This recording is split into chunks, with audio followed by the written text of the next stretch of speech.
It's Wednesday, it's 11:15 and we're live in Westminster as the Chancellor Rishi Sunak prepares to deliver his budget.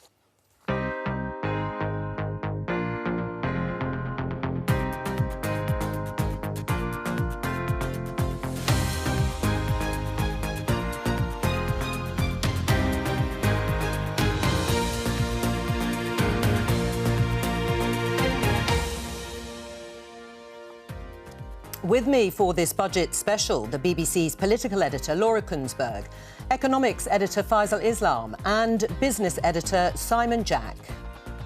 A short while ago, the Chancellor Rishi Sunak emerged from number 11, clutching his red box.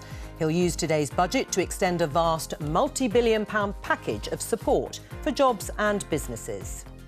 But he's also said he wants to be honest with people about the state of the economy. What do our panel from around the country make of that? But before the Chancellor stands up, there's Pmqs. We'll have live coverage at midday. Also today, Nicola Sturgeon is in a fight for her political future as she gives evidence to the Alex Salmond inquiry. As First Minister, I refuse to follow the age-old pattern of allowing a powerful man to use his status and connections to get what he wants.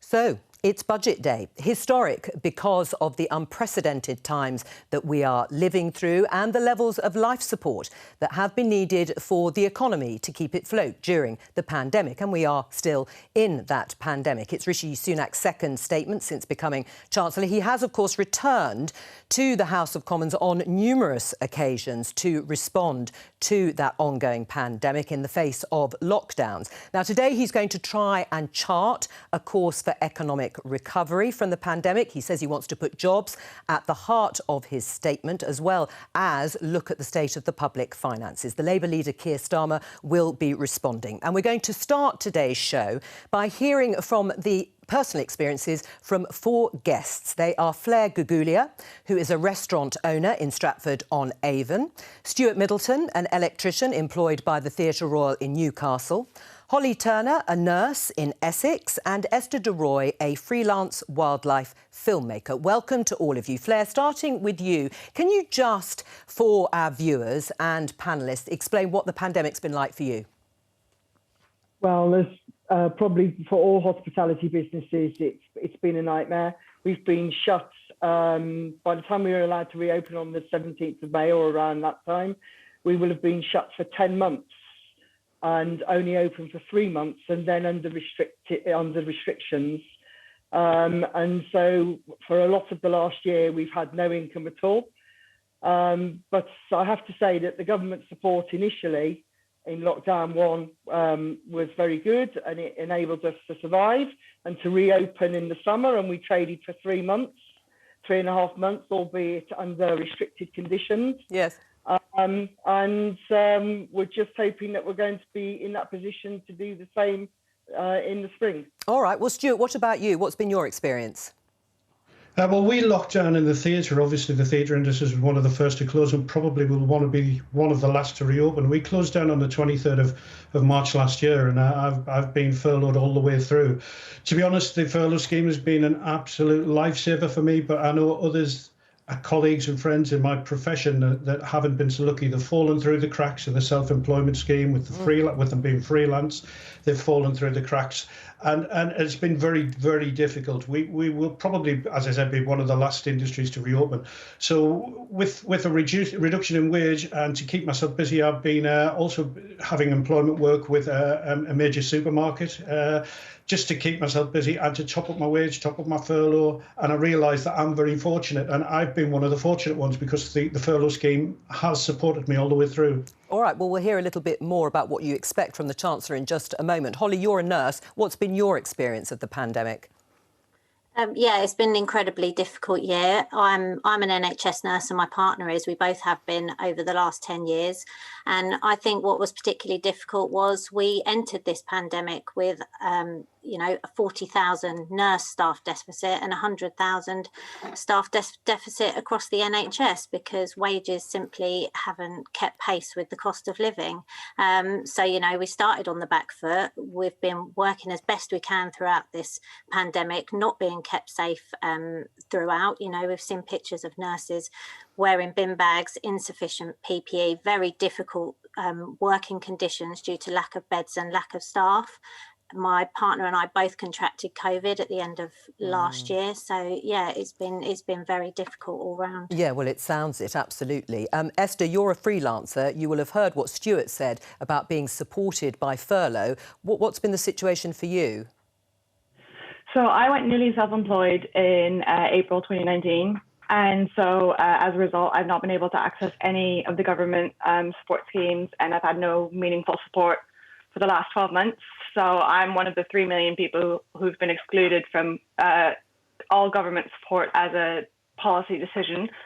And my last job filming wildlife was in December 2019. It's always really quiet over winter, and I had 3 back-to-back shoots booked, due to leave a week after lockdown happened. Okay. Obviously, all of that money went overnight, and I've not been able to work a single day since. All right, and briefly from all of you, I'd like to hear what you expect or hope for from the Chancellor. Stuart, starting with you, because perhaps rather accidentally we heard from the Business Secretary that furlough is going to be extended till the end of September, but from July your employer will have to start paying some of your wages. But broadly, what do you want to hear from Rishi Sunak? Well, great. The confirmation of the furlough is my number one priority, obviously. We work in an industry where our only income is from ticket sales, and if we're not putting a performance on, we're not selling any tickets, we have no income. Other than we had a chunk of the Cultural Recovery Fund grant, and I believe there's going to be an announcement about a further grant to help get the company through and see us through. So really, two things for me. To find that freelancers can be included, the fact that we will get an extension to the furlough and an extension with the Cultural Recovery Fund. And Flair? So we're hoping to hear final confirmation and details of the grants that were announced by the Chancellor on Sunday for hospitality, because they're going to make a real difference. But the business rate holiday is really important to continue. Furlough, obviously, yes, but in particular the 5% VAT. All right. That's what really helped us to rebuild last summer in that short period that we were open. And briefly, Holly? I want to see the Chancellor commit to a restorative pay increase for NHS workers. Nurses have lost over 20% of their salaries over the last decade. I know that in Scotland they gave a one-off £500 bonus, which obviously it's a nice gesture, but that isn't going to stop nurses using food banks. That isn't going to stop people working 40 plus hours a week to survive. And it's certainly not going to help our staffing situation with 1 in 3 nurses wanting to leave. All right, Esther. Well, I mean, inclusion for all groups of the 3 million people who've been included from all government support schemes, and backdated parity for everyone kind of for the last 12 months, really.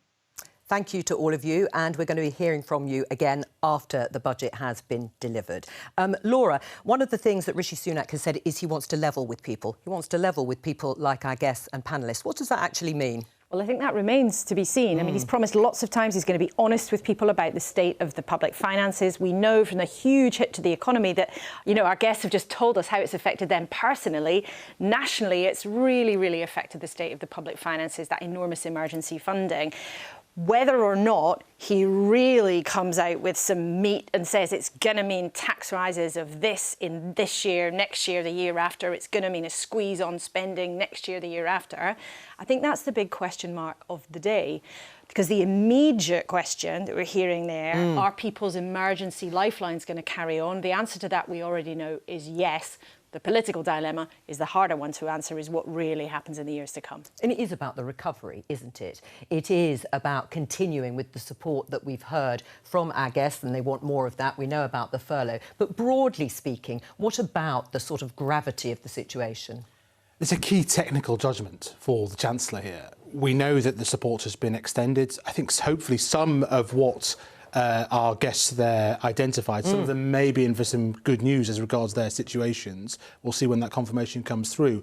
But then once you get through the rescue phase of this crisis period right now, and, you know, we can understand, I mean, we use crisis a lot in politics and economics. I mean, it really was a catastrophic hit to the economy, and people don't need to be told that. They saw that in their high streets, they saw that around the place. But the shape of that recovery, we will get a really fast bounce back. So people will say, hooray, it's going, you know, this is great, fantastic. But what about, how quick is that recovery? How quick do we catch up? There will be some things that were normal before the pandemic. Some industries won't come back quite so in quite the same way. So the judgment I see right now in extending the support is then that the vaccine does its job, and then we can open up quite quickly, and we don't need to stimulate the economy on an ongoing basis like you've seen in the US, where even in Europe, where some countries that are very into austerity are starting to rethink what, or balance budgets, to rethink their general approach. So that is the judgment. The vaccine's going to do a big job, and we'll be able to open up, and the economy won't just bounce back, but it will recover too. Simon, what about businesses? I said that Rishi Sunak obviously wants to go on protecting as many jobs as possible. How he does that, of course, we will discuss in a little bit more detail. But we've seen campaigns of saving the high street, for example. Businesses desperate to know that that business rates holiday is going to be extended. Yeah, the three biggest expenses for businesses are staff, rates and rent. Now, we've got that good news last night on the staff cost extension of furlough, and that will be tapered off after July. We've had a business rates holiday, which is due to end in June. Will that get extended? If it's not, businesses will say that is a major, major problem. And the other one is the rent arrears that they've been building up. Will there be any help on that? Up to now, there's a moratorium on evictions of tenants from commercial premises. That's one of the big problems for businesses going forward. The big willy won't-he that Laura was referring to there is around corporation tax. Is he going to put that up? Now, there's plenty of reasons why he might. We've already got the lowest business taxes in the G7, so you've got plenty of headroom to still stay competitive.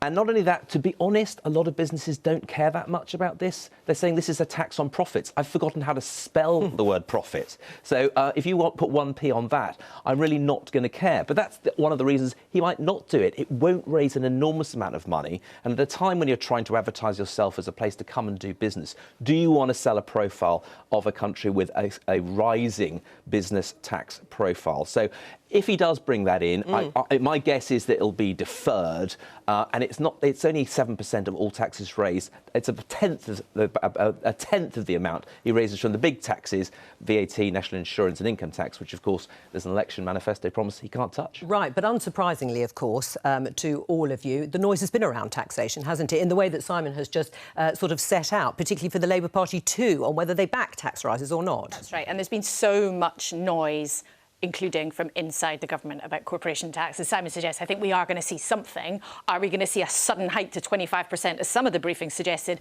I agree with Simon. I think that's very unlikely, but I think we will see some kind of stepped increases to corporation tax. We've just had some words, actually, from what the Chancellor told the Cabinet this morning, you know, making clear that, as he said many times, he's going to be honest with the public, and we must be honest with ourselves. But intriguingly, he said, as a Conservative government, we know that we cannot ignore this problem, and it wouldn't be right or responsible to do so. So we are going to start seeing some steps towards making that money back. And there has been pressure from, you know, Philip Hammond, former Chancellor, Ken Clarke getting involved in this debate already. But the interesting thing is whether, from an economic point of view, whether it's the right thing to do. You know, one prominent economist said to me, actually, it would be bonkers to think about raising tax now when we're still in the teeth of this crisis. It's a presentational problem, actually, Jo, as well. You know, if you think about it, we've had the spending, the extension of the support kind of last night. And now, if the new news we get today is in any way about tax rises and squeezes, what the Chancellor wants immediately is, from this kind of economic pit, for people eventually to go out spending, feel confident. It isn't just about the restrictions. It's a really important point, this. It isn't just about lifting the prohibitions. It's about the voluntary social distancing, that will occur because people are more cautious about going to the restaurant, going out to the theatre, as we heard from one of our guests before, and you want to engender a sense of confidence. There is about 125 billion of spending concentrated in wealthier people who haven't spent what they would have spent over the past year. He wants a proportion of that to be spent as well to stimulate the economy. If the message coming out of today is about tax rises, bluntly, there risks being a mixed message about getting things going. Simon? Yeah, I think that's right. I mean, I don't think that business rates, if you were to add to corporation tax, as I say, the business groups, they've talked a big game saying it'd be bonkers to actually start taxing businesses now. They probably wouldn't mind 1%, 2%. Anything up to 25%, as Laura's suggesting, I think would be they would be horrified by. But you're right in the sense that all the risks here are on withdrawing support too soon. This is a very perilous moment for business, not just to get through furlough, but as Faisal says, when you open your restaurant, when you open your pub, are people going to come back? Are you going to get that kind of demand?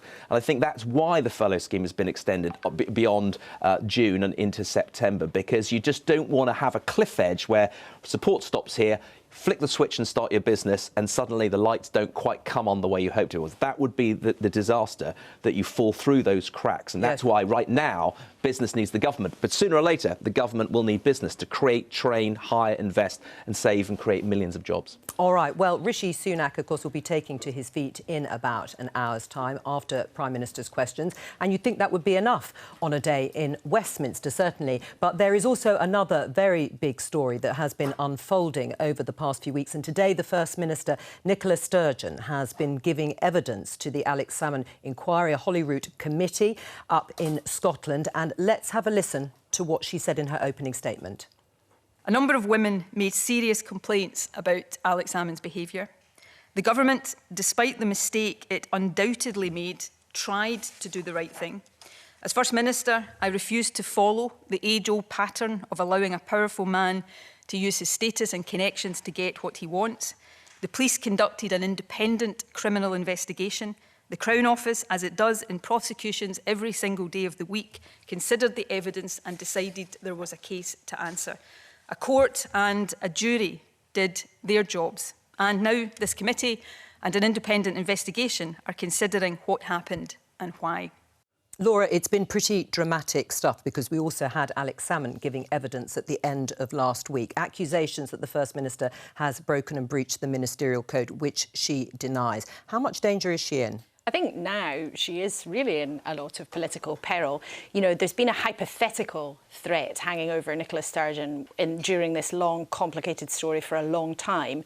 But now it feels like it is a danger to her in practice, because yesterday in particular there was a huge new amount of various different documents, legal opinion, testimony published from various different people that did start to call into question, as the committee have been pressing her on this morning, her version of events. Now, she's always said, I didn't do anything wrong. She's absolutely firmly denied doing anything wrong during this. She's also for a long time said, I can't wait to give my evidence. I really want to set the story straight. And goodness me, she's come out all guns blazing at her former friend and political mentor, Alex Salmond, this morning. But it does now feel that this story is in a difficult phase for the SNP leader. No question about that. Remember that she is, you know, trusted very much compared to most politicians. She has often appeared to be some kind of Teflon politician, head and shoulders above her rivals in Scotland. Doesn't quite feel like that today. This is a moment of jeopardy. And we'll come back to that later on in the programme. Let me introduce our two guests who have been waiting patiently and maybe even listening to some of the discussion that has gone on so far. That's Mel Stride, Chair of the Treasury Select Committee, and John McDonnell, former Labour Shadow Chancellor. Welcome to both of you. Can I start with you, Mel, first of all? The government has confirmed that furlough will be extended until September. That will come as a huge relief to many, many people. Does that suggest that there may be a slower unlocking than expected, or is the Chancellor just being cautious? I suspect the latter, Jo. I think there's a recognition that there are a number of uncertainties still out there, even around the virus, new strains that could be problematic, and also recognition that we don't yet know the answers to how the economy will open up once opening up occurs, and the extent to which consumers, for example, will engage with the economy and broadly the same way as they did before the virus arrived. So I think there are sufficient unknowns for him to err on the side of caution here and make that extension greater than many were predicting. Right, many were predicting. We'll come on to whether there will be some Tory MPs who might think it's going on too long. But John McDonnell, the government, as I said, is extending it till the end of September. You must welcome that. Oh, of course I do. But I'm concerned we can't keep on stumbling on like this. We do need an economic plan, and there's a large number of people, of employees as well as businesses, that just wanted that furlough announcement so much sooner, and it could have been made months ago, to be honest. It's the same with universal credit. It's the same with the excluded. All of these issues Rishi Sunak has known about and could have addressed. My worry about furlough as well is that if you do start reducing the support the government is giving to the scheme, and you are expecting employers to pay a bit more, what will happen is, if you're not careful, you will start seeing job losses. I would rather we just came up today and said, look, here's an economic plan for the next 12 months. This is the length of time we're going to extend furlough. We are going to tackle the issues around inequality in terms of, particularly with regard to benefit inequality. It isn't just about universal credit and not cutting the £20 off universal credit. Yes. All the legacy benefits have never had that £20. This issue around the excluded, as you saw in your interviews, he's known about since last April, and it's like drawing teeth from Rishi Sunak to get action on things like this. So I don't want him stumbling on like this. I want a proper economic plan, and he seems more concerned about his social media plan than an economic plan. Let's have a plan for the future. Well, we'll talk about his social media plan a little later on, because, as you say, he's quite fond of videos. We have our own film, Rishi Sunak, the movie, a little bit later. We're showing pictures of him there outside number 11 with the famous red box. That was about an hour ago, just before he headed off to Parliament, preparing for his statement. Mel, let's pick up on a couple of the points that were raised there by John McDonnell. I mean, were they too slow? Should they have come back a little earlier and been a bit more certain about the extension of furlough? And also, why not just continue? I mean, if the economy starts to open up from June the 21st, businesses will start to come back to life. They'll want people to come back to work, and furlough will just automatically fizzle out. Well, I think to take your last point first, Jo, I don't think anybody is expecting the economy just to simply open up in terms of the removal of the restrictions and everything to spring back. Right. So why not just let furlough go on indefinitely? Well, what I've just said is the argument, of course, for extending furlough. Now, I think what John is saying, and I would disagree with, is that somehow you should be able to cast out perhaps a year, put some kind of plan in around furlough. I'm not sure whether he's suggesting it's extended for a year or not. But I think that would be unrealistic, because we just don't know the extent to which businesses are going to be able to spring back.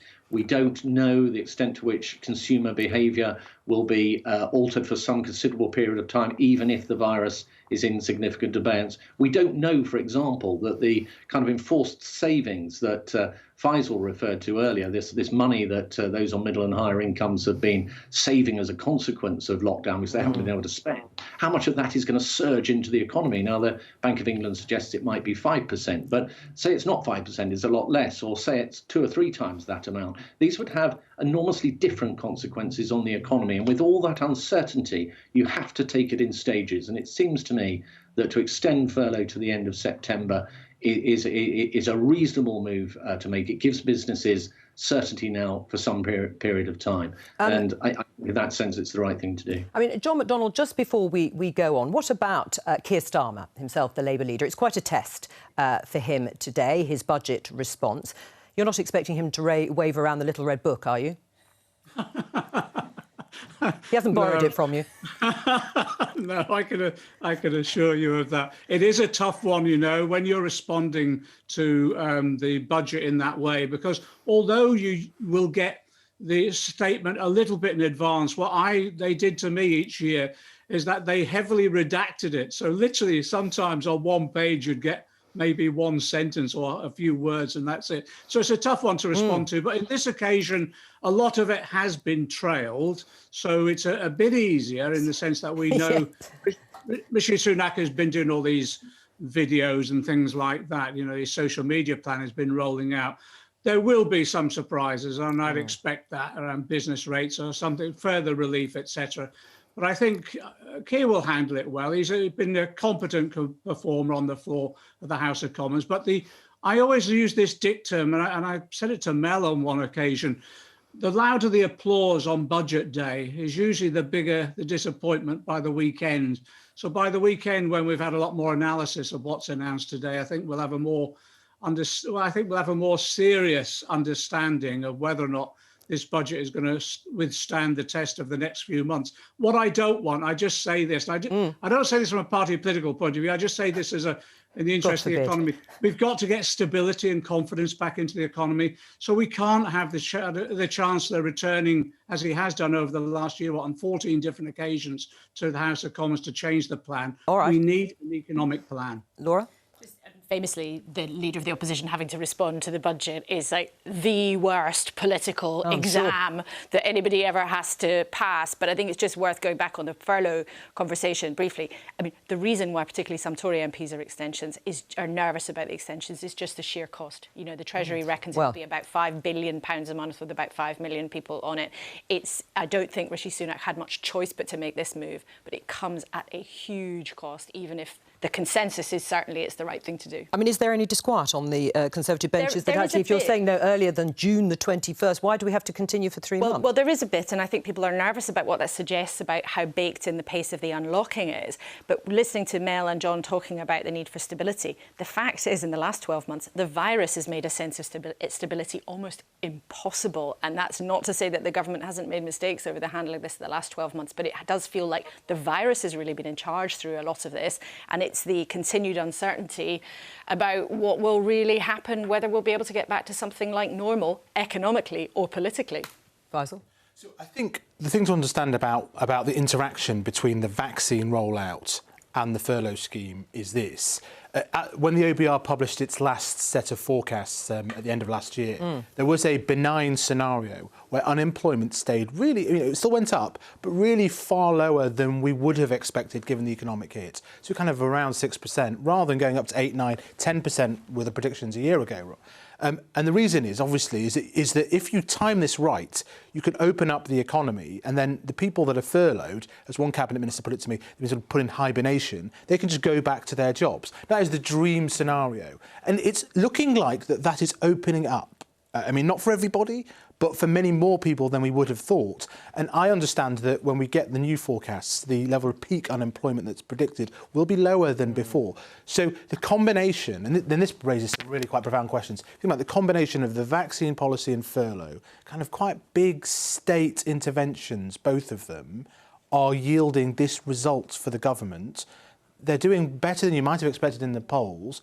I just wonder if that starts to get into their head about what it means to be a Conservative government. Are we going to see, certainly a bigger government, undoubtedly, yes. but it's getting to the point where it's big. How much are they going to actually reverse that? Did they get too used to it, as you say? Well, are they kind of starting to enjoy it? Right. I mean, it's quite a popular thing, paying people's wages. It is a crisis, obviously. I don't think they intend to continue it. And that's the other thing about the extension through to September. It is over-insurance. They don't expect it to be running at 5 million people all the way through to September. Yeah. If the pattern is the same as last year, it will start to go down to about 3 to 1 million people by September. I'm going to talk to you in a moment, Faisal, about the state of the public finances and all the terms that we keep hearing and whether or not they're appropriate about paying it back, about dealing with the sort of levels of borrowing and debt. But, Mel, I want to talk to you first about taxation. There has been a lot of conversation and talk about tax rises and when they should come. What is your view? Should there be any tax rises at all in this budget announced for now or even in a year? I think in terms of significant tax rises that bite right now in the near term, there certainly shouldn't be. And the reason for that is that we're at a stage of the economic recovery where we need to encourage that recovery. And the last thing we want to do is dampen down the animal spirits in the economy. But I think equally, the Chancellor's got to do something quite difficult, which kind of is in conflict with that in a sense, which is to signal to the markets and make it very clear that the government is very serious about sorting out the public finances. And how does he do that?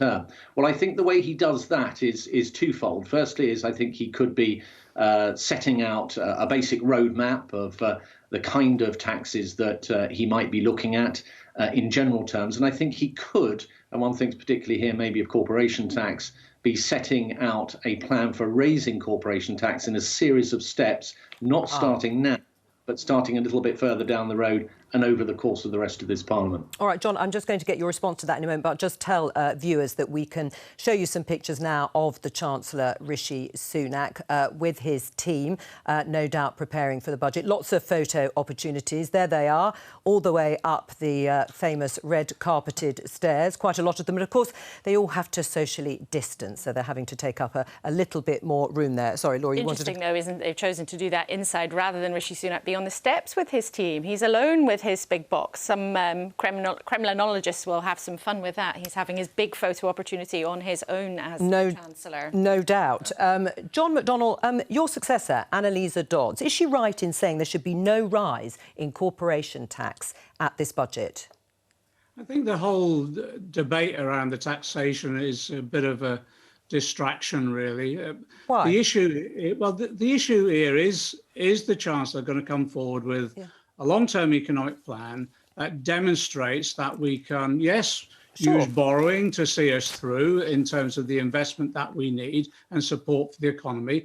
But on the taxation position, you need to come forward at some stage with taxation to tackle what actually not paying for the crisis, but tackling the grotesque levels of inequality within our society. But why not do that now? Why not do that now, John McDonnell? Because some of your colleagues... Ian Lavery, John Trickett have said now is the time to get some of those big companies paying. It's quite right. Labour's plan was clearly to use corporation tax to ensure that we could afford our public service, etc., and that should actually go into the planning. But actually, there are some big issues that have to be dealt with immediately, like the huge levels of debt that individuals and families are falling their way into.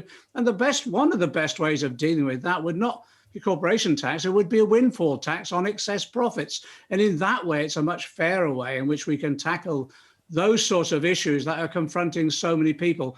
So the key issue is around investment. And can I also say there's contradictions in what's being said around the economy itself. And I say to Laura, with greatest respect, actually, yes, the COVID crisis is certainly, but actually the response to it is error after error in terms of what happened with the excluded, the bounce back loans, which have become a major fraud, the eat out to help out. And I think the biggest mistake he's making now is imposing more austerity, a pay freeze on public sector workers, and actually cutting back in a number of areas where we do need further investment. So I think if we're going to have a discussion around tax, my view, the best way forward is a windfall tax. And then, yes, on corporation tax, let's be clear, all that's happening from the Labour was planning was the withdrawal of the corporation tax cuts that the Tories introduced over the last 10 years. All right, just very briefly, a response. It's interesting to hear John mention a windfall tax there. That is something that has been under discussion in the Treasury. Whether it happens or not is a different matter. We'll have to wait and see, but there is a possibility of a one-off tax from companies that have done well during the pandemic, because some companies have been able to do well during this extraordinary time. But I think John's right to say, there is a real paradox here, because Rishi Sunak wants to appear that he's being extremely generous, and in some ways, the furlough has helped and supported lots of people, but it is also the case some people have been excluded from that. But he also wants to be tough. Now, being tough and generous, even for Rishi Sunak, that's quite a slogan to actually make come true. As John suggests, there is a real paradox here too. The difficulty for Labour is that they're kind of getting crowded out of that debate in a sense, because when the Tories are spending big, it's not always straightforward to know how they should answer. Right, well, you talk about the task ahead for Rishi Sunak. Let's have a look at a profile of the Chancellor himself done by Greg Dawson.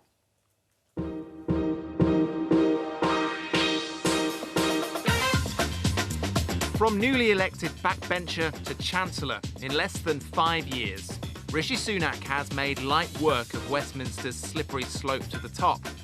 He's now got to figure out how to fix one of the biggest economic challenges this country has ever faced. So who is he, and what does he believe? Someone who was very bright and very smart. Oxford and Stanford educated smoothie, really. He immediately struck me as somebody that was going places.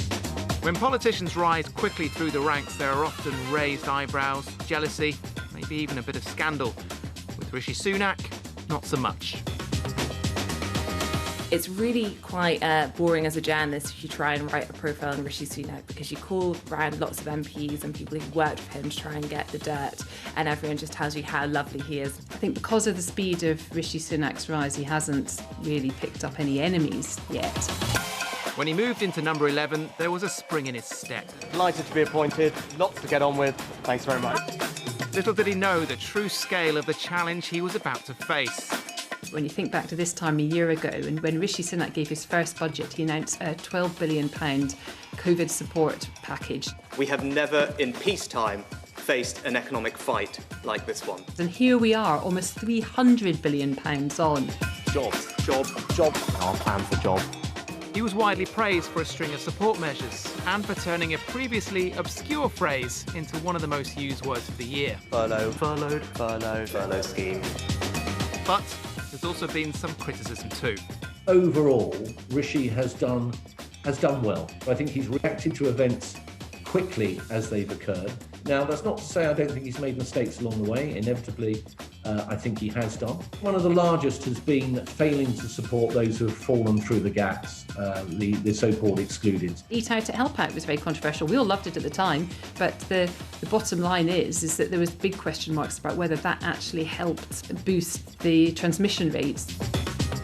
While paying close attention to the country's finances, he's also built a reputation for paying close attention to his image. Team St Paul's, how are you guys doing? Everyone good? Rishi's social media activity is a highly calibrated piece of marketing activity.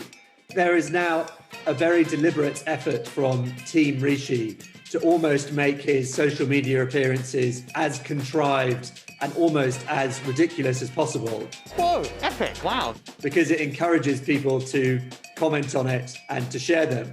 It all fits into the very carefully cultivated image of somebody that's a bit geeky, but also, you know, very personable and sort of, you know, man of the people, even though he had a very gilded path. All eyes will be on him again as he takes steps to try and tackle the UK's enormous deficit. The figures are eye-watering. Government borrowing for this financial year has now exceeded £270 billion. So what will he do?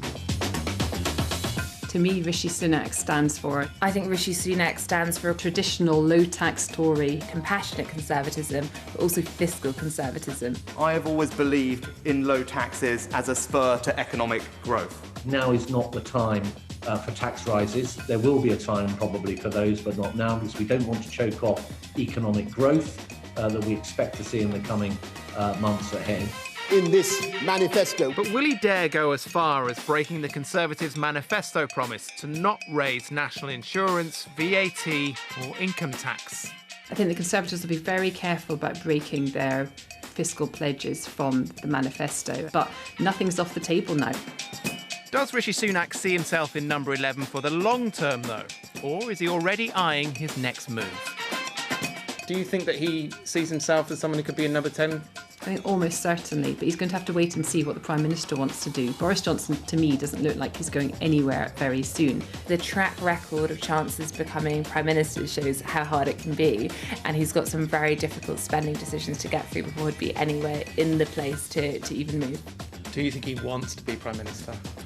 I think all politicians want to be Prime Minister, whether or not they admit it or not.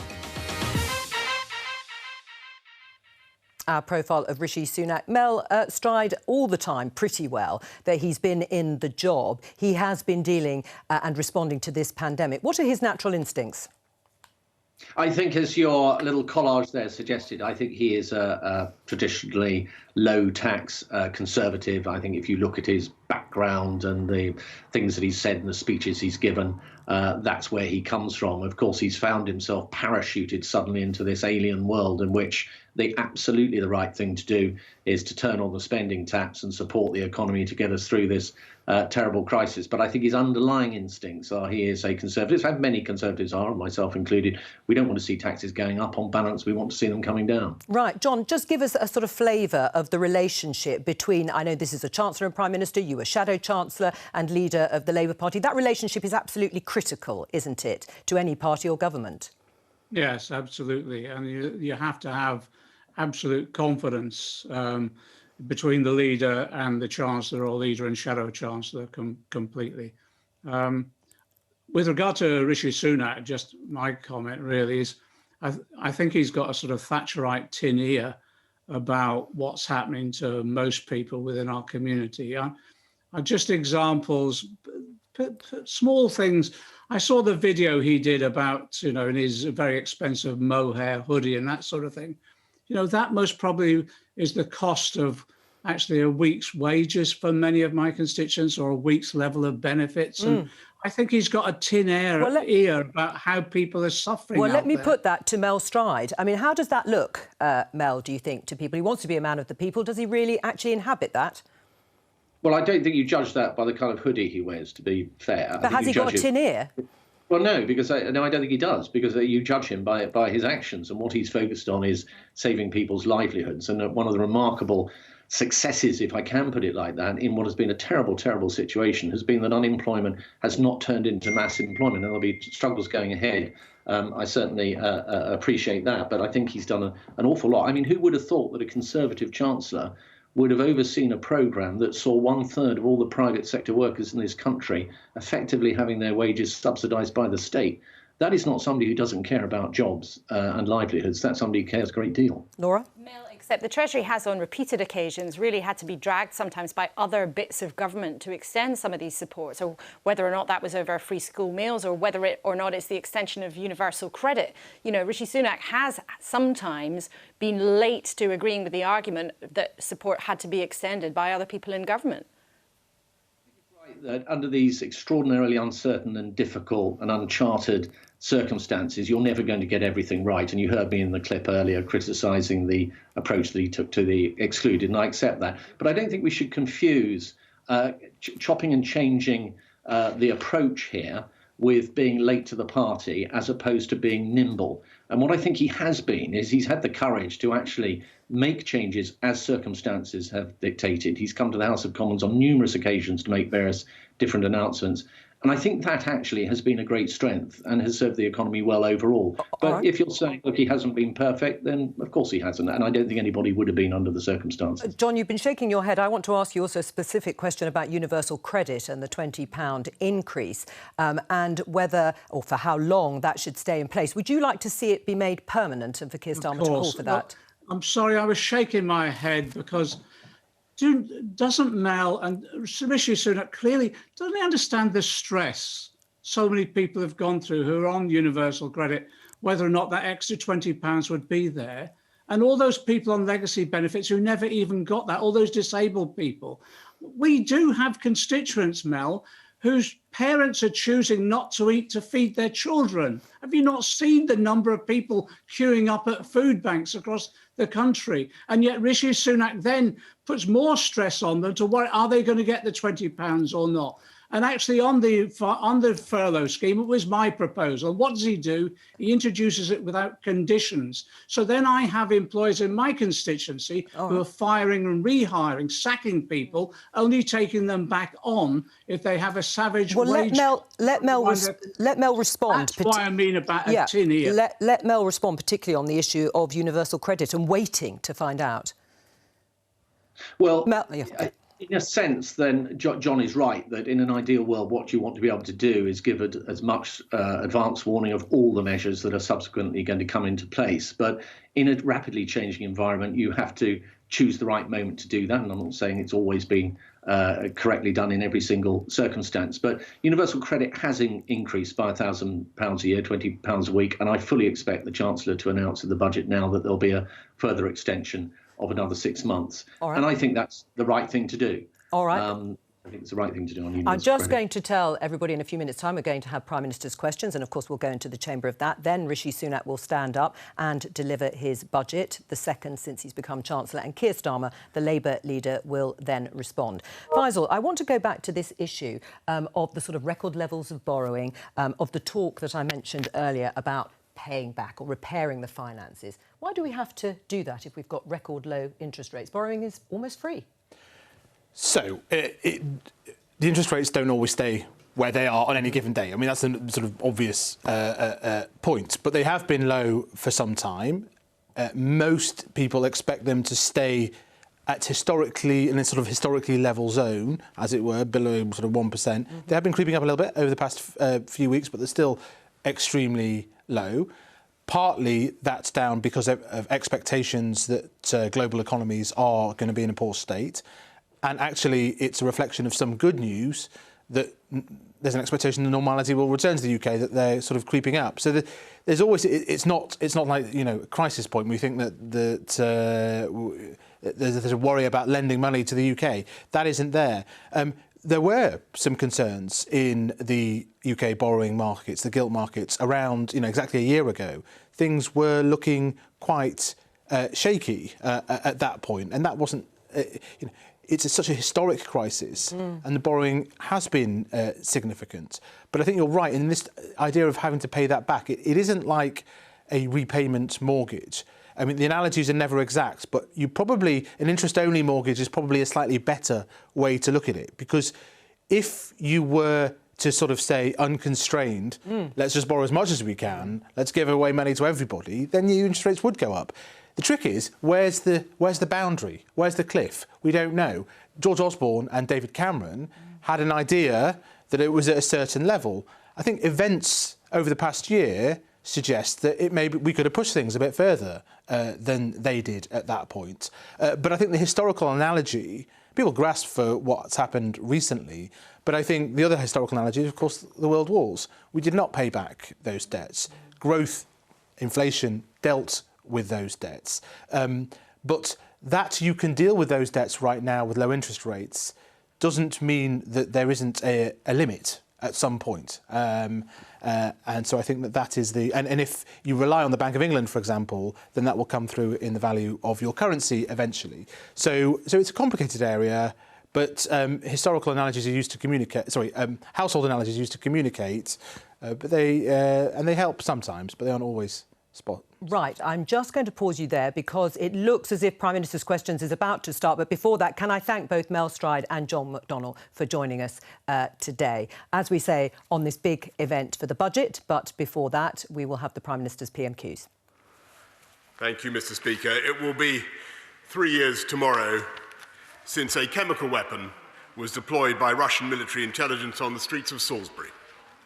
All our thoughts remain with those affected, their families and loved ones, and we will continue to seek justice for them. Mr. Speaker, I'm sure this House will want to pay tribute to the people of Salisbury and Amesbury and wish them well for the future. Mr. Speaker, this morning I had meetings with ministerial colleagues and others. In addition to my duties in this House, I shall have further such meetings later today. Let's head to Kim Johnson. Kim. Thank you, Mr. Speaker. Liverpool is a welcoming city, the oldest Chinese community in Europe. But in 1946, the British government ordered the forced repatriation of thousands of Chinese seamen living in Liverpool with their British families back to China, causing lasting emotional trauma. Many of those descendants still live in my Liverpool Riverside constituency. Will the Prime Minister take steps to acknowledge these events and provide the descendants with a formal apology and for the justice they deserve? Thank you, Mr. Speaker. Speaker, I have happy memories of my own visits to Liverpool, and I can tell her that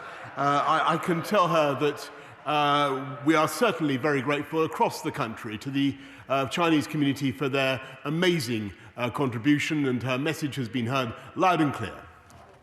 Right, let's head to John Stevenson. John. Thank you, Mr. Speaker. The Pirelli factory in Carlisle employs around 800 people, contributes hundreds of millions of pounds to the local economy, and is an exporter. Its location is a consequence of regional economic policy from 50 years ago. Would the Prime Minister agree that if we are to rebalance the economy, level up the country, we need a modern-day proactive regional economic policy? And if he does agree, will he come to Carlisle to see the old and new in action?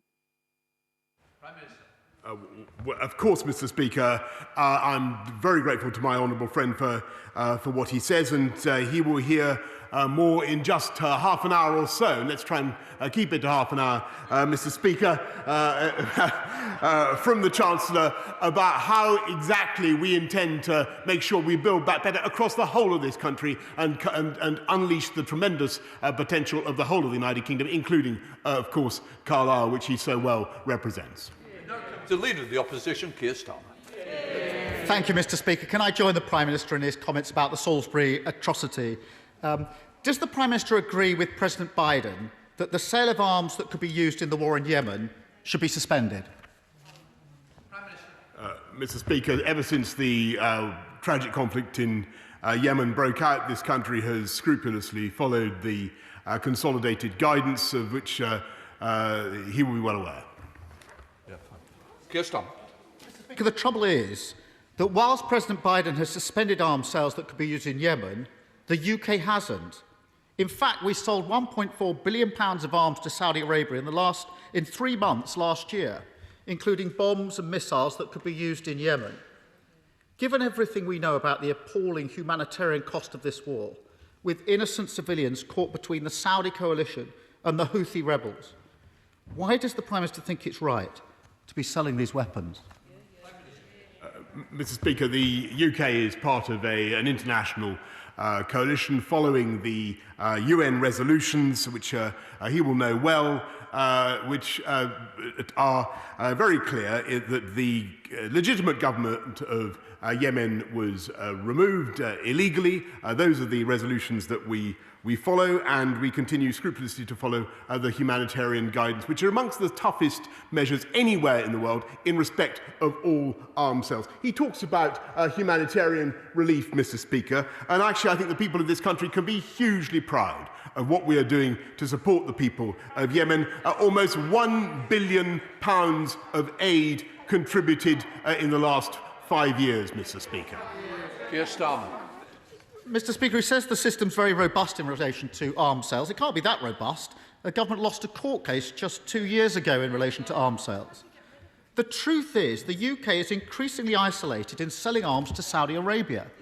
Despite what's happening in Yemen, despite Saudi Arabia's human rights record, and the brutal murder of journalist Jamal Khashoggi, a murder the US has concluded was approved by the Saudi Crown Prince. So I have to ask, what will it take for the Prime Minister to suspend arms sales to Saudi Arabia? Mr. Speaker, we could condemn the murder of Jamal Khashoggi. We continue to call for a full investigation into the causes of his death, and indeed we have already sanctioned 20 people, Mr. Speaker, in Saudi Arabia. And I repeat the point that I have made, that the UK government continues to follow the consolidated guidance, which, by the way, Mr. Speaker, was set up by the Labour Party. Mr. Speaker, to make matters worse, the government decided this week to halve international aid to Yemen. Halve it. The UN has said that Yemen faces the worst famine the world has seen for decades. And the Secretary-General said on Monday that cutting aid would be, in his words, a death sentence for the people of Yemen. How on earth can the Prime Minister justify selling arms to Saudi Arabia and cutting aid to people starving in Yemen? Mr. Speaker, it is under this government that we have increased aid spending to the highest proportion in the history of our country. And yes, it is true that current straitened circumstances, which I'm sure the people of this country understand, mean that temporarily we must reduce aid spending. But that does not obscure the fact, Mr. Speaker, that when it comes to our duty to the people of Yemen, we continue to step up to the plate. A contribution of £214 million for this financial year. There are very few other countries in the world, Mr. Speaker, that have such a record, that are setting such an example in spending and supporting the people of Yemen. Keir Starmer. This week, the government halved our international aid to Yemen. If this is what the Prime Minister thinks global Britain should look like, he should think again. And if he doesn't believe me, doesn't like it from me or the UN Secretary-General, he should listen to his own MPs. Just this morning, the Conservative MP for Bournemouth East said, cutting support to starving children is not what global Britain should be about. It undermines the very idea of the UK as a nation to be respected on the global stage. And the Honourable Member for Sutton Coldfield said this was unconscionable. Will the Prime Minister now do the right thing and reconsider this urgently? Mr. Speaker, I repeat, we've given £1 billion since the conflict began. We're in support of UN resolutions. This year, we're contributing another £214 million to support the people of Yemen. There are very few other countries in the world, Mr. Speaker, that have that kind of record. I think in these tough, straitened circumstances, bearing in mind the immense cost of the COVID epidemic that has affected our country, I think the people of this country should be very, very proud of what we are doing. Keir Starmer. Mr. Speaker, Britain should be a moral force for good in the world. But just as the US is stepping up, the UK is stepping back. If the Prime Minister and Chancellor are so determined to press ahead with their manifesto-breaking cuts to international aid, cutting the budget to 0.5%, they should at least put that to a vote in this House. Will he have the courage to do so? Prime Minister. Mr. Speaker, we are going to get on with our agenda of delivering for the people of this country and spending more than virtually any other country in the world. By the way, spending more still than virtually any other country in the G7 on aid. It's a record, I think, of which this country can be proud. Given the difficulties that this country faces, Mr. Speaker, I think that the people of this country will think that we've got our priorities right. He can't work out, Mr. Speaker, what his priorities are. 1 minute he's backing us on the roadmap. The next week he's turning his back on us. One week, well, he can't even address a question on the issues of the hour. He's going to have he could have asked anything about the coronavirus pandemic, Mr. Speaker. Instead, he's consecrated his questions. Entirely to the interests of the people of Yemen, Mr. Speaker. We are doing everything we can to support the people of Yemen, given the constraints that we face. We're getting on, Mr. Speaker, with a cautious but irreversible roadmap to freedom, which I hope that he will support. And very shortly, Mr. Speaker, you will be hearing a budget for recovery. I think I already know most of it. Dr. Liam Fox. Thank you, Mr. Speaker. My right honourable friend will be aware that when devolution was established in Scotland, there was no separate Scottish civil service created. We have a UK civil service with UK ministerial oversight. Given the turmoil in Scottish politics, will he then confirm that any civil servants who feel pressurised to behave inappropriately have a mechanism to seek redress beyond the ministers to whom they are immediately answerable?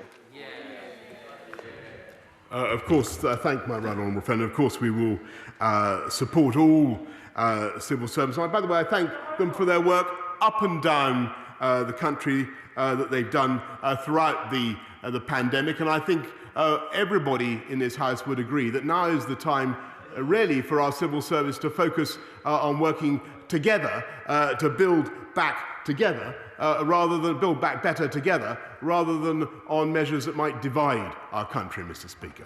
Now come to the Leader of the SNP, Ian Blackford. Thank you, Mr. Speaker. And can I associate myself with the remarks of the Prime Minister on the terrible atrocity 3 years ago in the town of Salisbury? Mr. Speaker, the situation in Yemen has been called the world's worst humanitarian crisis. 100,000 people have been killed. 16.2 million are at risk of starvation. 2.3 million children, Prime Minister, are at death's door, facing acute malnutrition. The UK government's response isn't one of compassion. Instead, it is to impose cuts. That's what you're doing, Prime Minister. A 50% cut to international aid to Yemen, a move that the UN chief Antonio Guterres has described as a death sentence. Since the start of the war, the Tories have shamefully backed the Saudi regime through billions of pounds of arms sales and support, despite evidence of war crimes and of the targeting of civilians.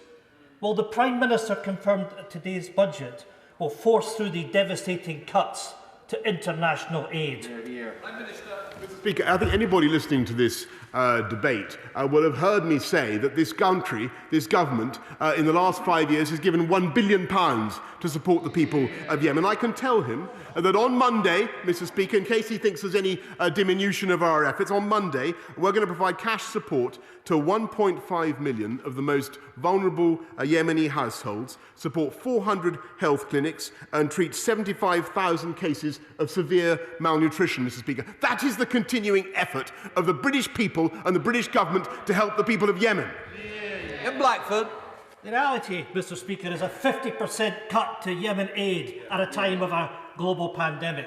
The coronavirus has hit poor and vulnerable countries the hardest, threatening decades of hard-won gains whilst exacerbating existing inequalities. During his leadership race, the Prime Minister made a commitment to stand by 0.7% for aid spending, a position he reaffirmed in June last year at that very dispatch box. What followed was yet another U-turn, another broken promise. Why is the Prime Minister breaking his own manifesto commitment? And why are his government breaking the promises they made to the world's poorest? Hear, hear. Mr. Speaker, I think most people in this country will know that the government has given £280 billion to support the people, the economy, the livelihoods, the businesses, up and down the whole of the United Kingdom. And that has, as you will hear from the Chancellor, Mr. Speaker, has placed strains on our public finances. Meantime, we continue to do everything we possibly can to support the people of Yemen, including, by the way, through a massive vaccination programme to which the people of this country have contributed £548 million, the second biggest contributor in the world, Mr. Speaker. Well, Mr. Speaker, the Prime Minister will know from his time working in the Black Country how important our green spaces and green belt are. Will he make sure that Dudley Council and our Mayor Andy Street have the powers and the resources they need to ensure development is on brownfield rather than valuable green spaces, and make sure that local people's voices are clearly heard and taken into account, including where the proposed development is across local authority borders, like in the surrounding Greenbelt to Dudley South? Indeed, Mr. Speaker, we will protect our green belt, our vital green belt, and which constitutes, I think, 12.4% of our land. But we can build our homes, as my honourable friend rightly suggests, 300,000 of them on brownfield sites across the country. Let's head to Sir Geoffrey Donaldson. Sir Geoffrey. Mr. Speaker, we are now in the third month of the Northern Ireland Protocol, and we're fast approaching the end of the three-month grace period. And the Prime Minister will be aware of the disruption that the protocol is causing to trade between Great Britain and Northern Ireland, and the damage it's doing to the stability of the political institutions established under the Belfast Agreement. What action does the Prime Minister intend to take to deliver on his promise that he would protect Northern Ireland's position within the UK internal market and provide us with unfettered access to goods from Great Britain? Mr. Speaker, the position of Northern Ireland within the UK internal market is rock solid and guaranteed.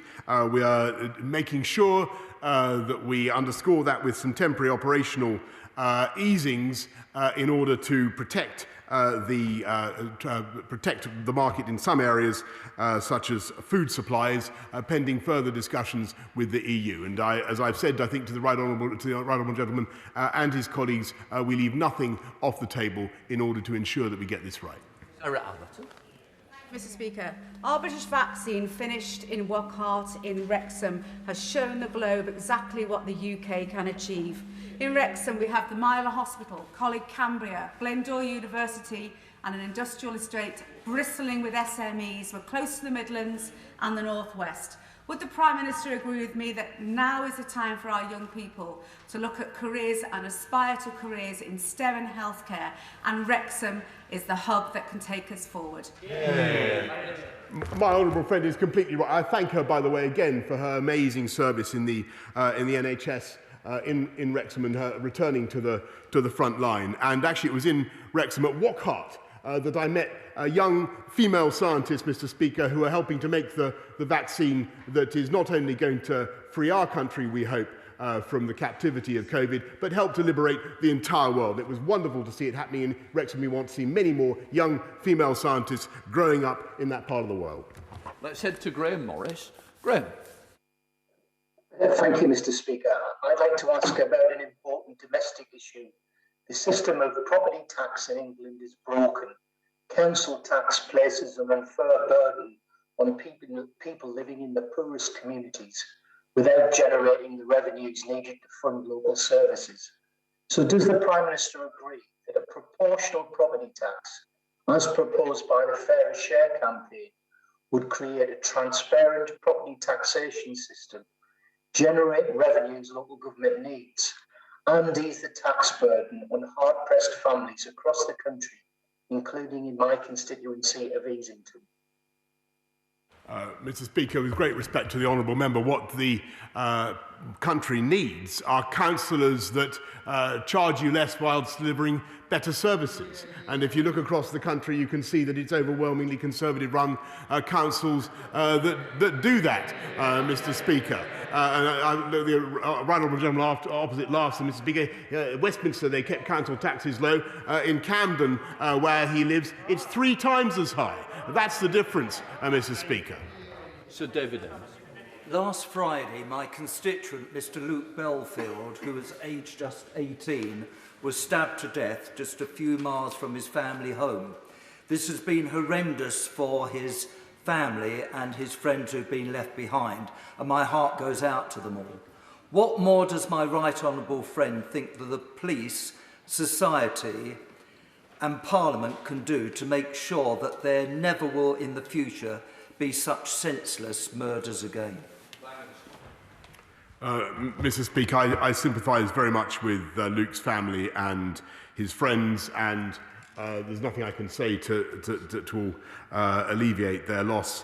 But what we are doing, Mr. Speaker, is recruiting many more police officers to fight crime, rolling up the county lines, drugs, gangs, wherever we can, and setting out plans to keep serious sexual and violent offenders behind bars for longer. And I can tell the House that we've now got 6,620 of our target extra 20,000 police already recruited. Patrick Grady. Mr. Speaker, we know that the Prime Minister is the proud leader of a British nationalist party, and he says that his no to another independence referendum in Scotland is final. So why are his colleagues in Scotland distributing leaflets that say a vote for the Tories is a vote to stop an independence referendum? If a vote for the British nationalist Tories in Scotland must be accepted as a legitimate vote against a referendum, surely a vote for the SNP in May must be respected as a mandate for putting Scotland's future in Scotland's hands. Yes, Mr. Speaker, I'm delighted to hear a sort of acceptance there that he's running a nationalist party. If that's what he was saying, because I'm afraid I agree with that. They're not in respect of the whole of this country. But I think most people will think it extraordinary that they're talking about another referendum. The Labour Chief Whip is nodding quite rightly when actually what the people of this country want to see is us working together as one united kingdom without further constitutional upheaval to get through the pandemic and build back better. Sarah Brittle. Thank you, Mr. Speaker, and can I firstly just say how great it was to welcome my right honourable friend to Accrington last week, and I'm sure the Prime Minister will join me in thanking both the staff and pupils at Accrington Academy for making our visit such a welcoming one. As you'll know, Mr. Speaker, my constituency was at the heart of the first industrial revolution, and we're ready to lead in the new green industrial revolution and level up once and for all. So on that note, will my right honourable friend commit to supporting my campaign to rejuvenate our high streets and town centres across Hyndburn and Haslingden? Mr. Speaker, I congratulate my honourable friend on her campaign. It was great to be in Accrington, and I hope that she'll be hearing even more shortly from my right honourable friend, the Chancellor, about what we can do to support the Towns Fund and other measures to help Accrington and places across the whole country, Mr. Speaker. We're now heading up to Amy Callaghan. Oh no, I do welcome back again. Good to see you. Amy Callaghan. Thank you, Mr. Speaker, and I'd like to thank you and members across the House, including the Prime Minister, for your well wishes during my illness. Mr. Speaker, the Prime Minister had previously guaranteed there was no threat to the Erasmus scheme as a result of Brexit. We now know that charities such as Stand International in my constituency, who participate in the programme, are set to lose 96% of their funding as a result of the UK Government's decision to pull the plug on Erasmus+. Can the Prime Minister guarantee that charities will receive match funding under the new Turing scheme? And will he agree to meet with me and representatives from Stand International to ensure no young person in East Bartonshire gets left behind as a result of Brexit? I'm sure I speak for everybody when I say how much I welcome the Honourable Lady back to Pmqs. It's great to see her back, Mr. Speaker. And I do give her this assurance that I think the Turing scheme will be better and it will deliver exactly what she wants, because I think if there was a criticism of the Erasmus schemes, it tended to favour higher income households. We will do everything that we can with the Turing scheme to reach out to give opportunity to people from disadvantaged backgrounds. That is what we intend to do. Thank you, Mr. Speaker. My right honourable friend has taken a strong personal interest in the tragic story of my constituent Harry Dunn. So can I ask him, will he please continue to do everything in his power to reassure Tim and Charlotte, Harry's parents, and all their family, that he will try to persuade President Biden to deliver justice for Harry? I thank my right honourable friend, and she's completely right to continue to raise the case of Harry Dunn, and we sympathise deeply with his family. It's a case that we continue to raise at the highest level, and I know that my right honourable friend, the Foreign Secretary, has only just raised it now with Tony Blinken, US Secretary of State. Let's head to Beth Winter. Beth. Thank you, Mr. Speaker. Rhondda Cynon-Taf, where my constituency of Cynarfalli is located, has the third highest COVID death rate in the UK, due mainly to inequality, poverty and chronic underfunding. This UK government has an appalling record on providing Wales with even a fair share of UK spending, let alone the funding needed to level up. 11 years of Tory steady cuts destroyed the capacity of our public services to withstand the pandemic, and now he plans to bypass the democratic structures in Wales. My constituent Lyndon has a question for the Prime Minister. What will it take for him to stop ignoring the South Wales valleys? Mr. Speaker, I'm afraid I disagree profoundly with the implication of what she is saying, and indeed with what her constituent Linda is by implication asking, because this government continues to give massive support through the Barnett formula and elsewhere. I think through Barnett alone it's £2.4 billion, and there is now more coming, Mr. Speaker, through the Levelling Up Fund and other means. And it's thanks to the UK government that the furlough scheme has supported 3,400 jobs in her constituency alone, Mr. Speaker, and that is one of the advantages of the United Kingdom. Let's go to Andrew Bowie. Andrew. Thank you very much, Mr. Speaker. Only this week, the government once again demonstrated its commitment to the energy industry, jobs in the northeast of Scotland as a whole, with over £30 million committed to creating a green energy transition zone and a global underwater hub. But would my right honourable friend therefore go further and support this most vital industry, vital to developing the energy technologies of the future, based, he will agree, in the greatest part of the country, transitioning to net zero with a long-awaited energy transition deal, which will help transform the oil capital of Europe into the green energy centre of the world?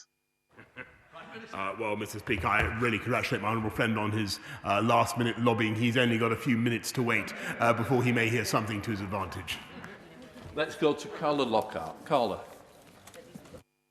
Thank you, Mr. Speaker.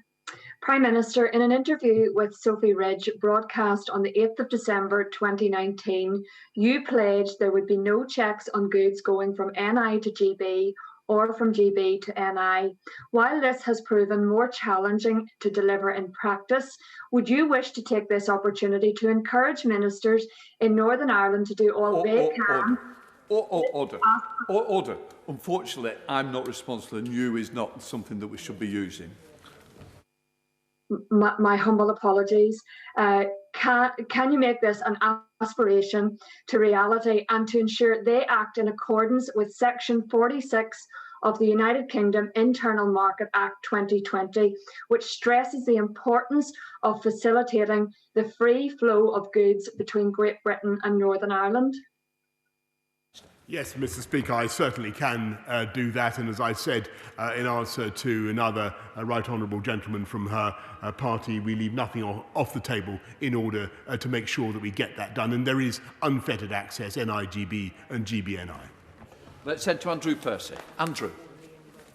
Thank you, Mr. Speaker. The Prime Minister has been a good friend of East Yorkshire and Northern Lincolnshire, and he will be aware that the Humber is the biggest trading estuary in the country and contains the UK's biggest port. So can I encourage him, therefore, to look at the Humber Freeport bid closely and also favourably, as it contains sites in Hull, Goole, Grimsby and the Scunthorpe Steelworks, which are really important for this region's future.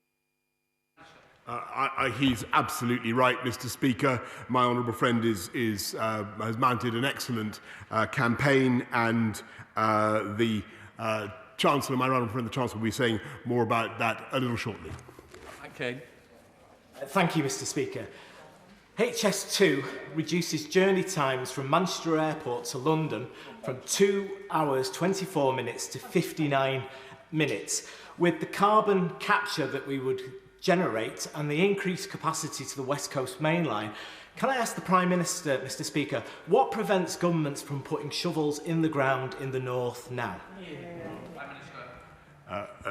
Mr. Speaker, the answer to that is, as anybody knows who gets a project done on their home or wherever, if you start again midway through, I'm afraid you greatly multiply the cost, but we're going to go as fast as we possibly can. Final question, Danny Kruger.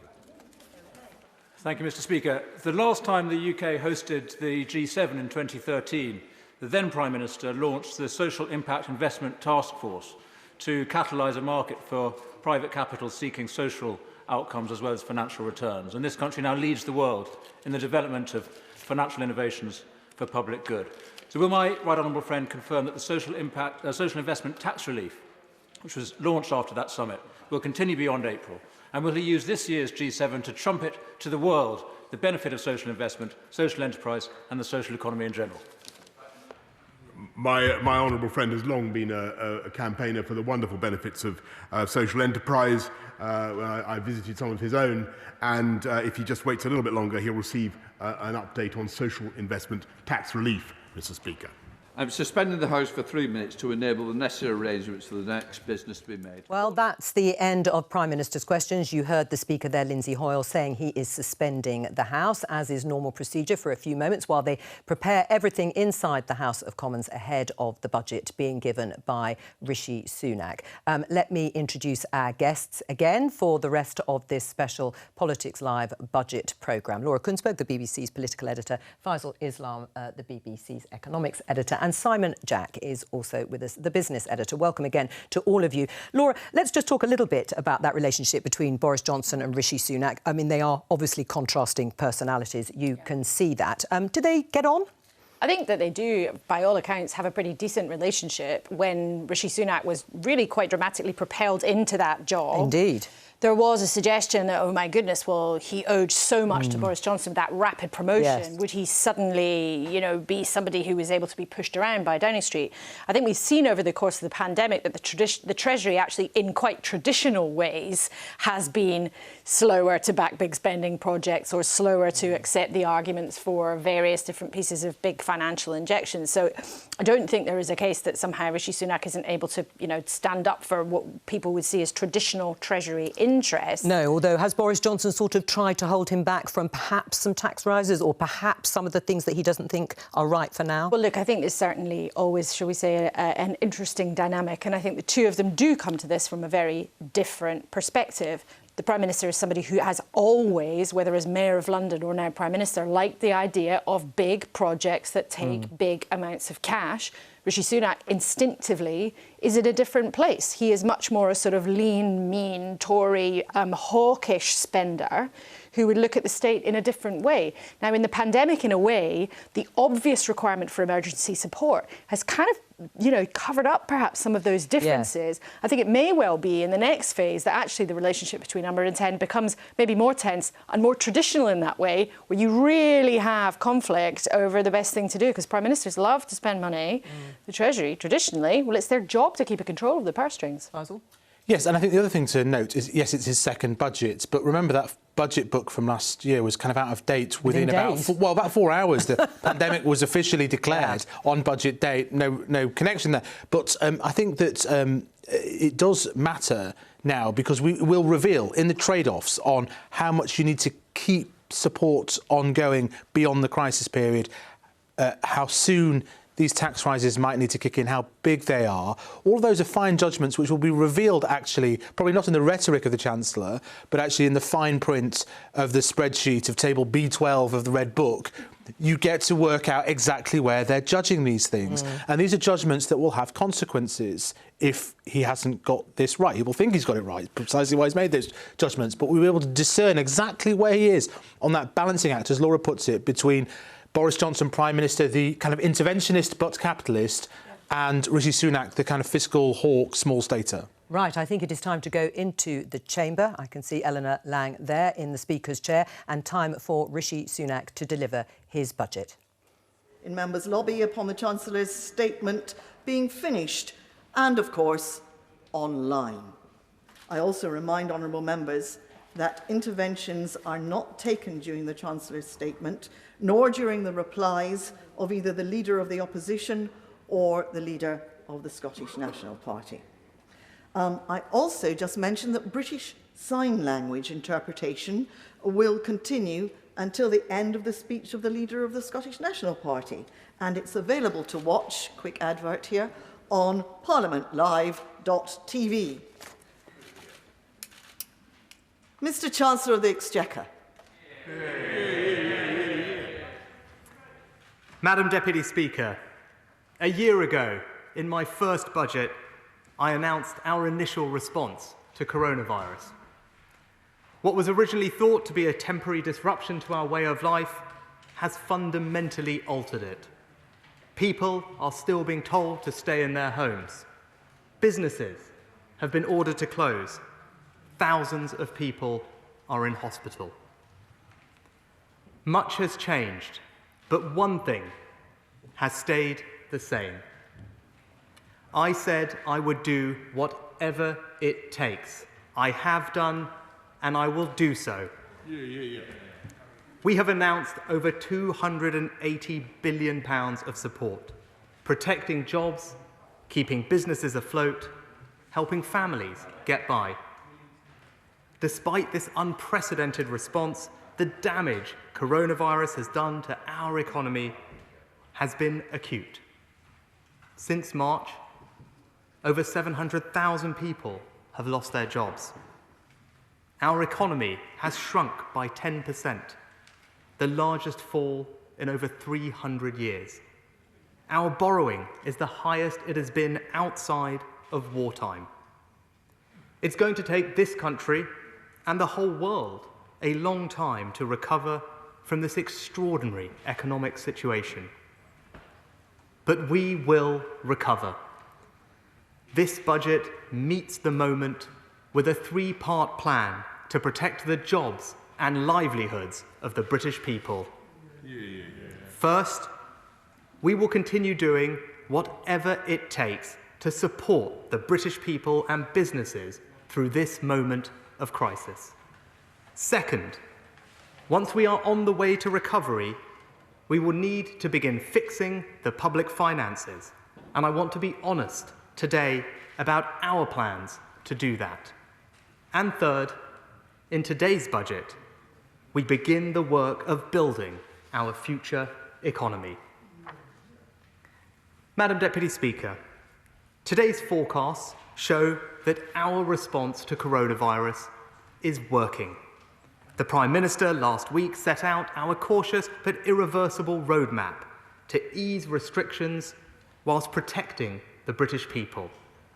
The NHS, deserving of immense praise, has had extraordinary success in vaccinating more than 20 million people across the United Kingdom.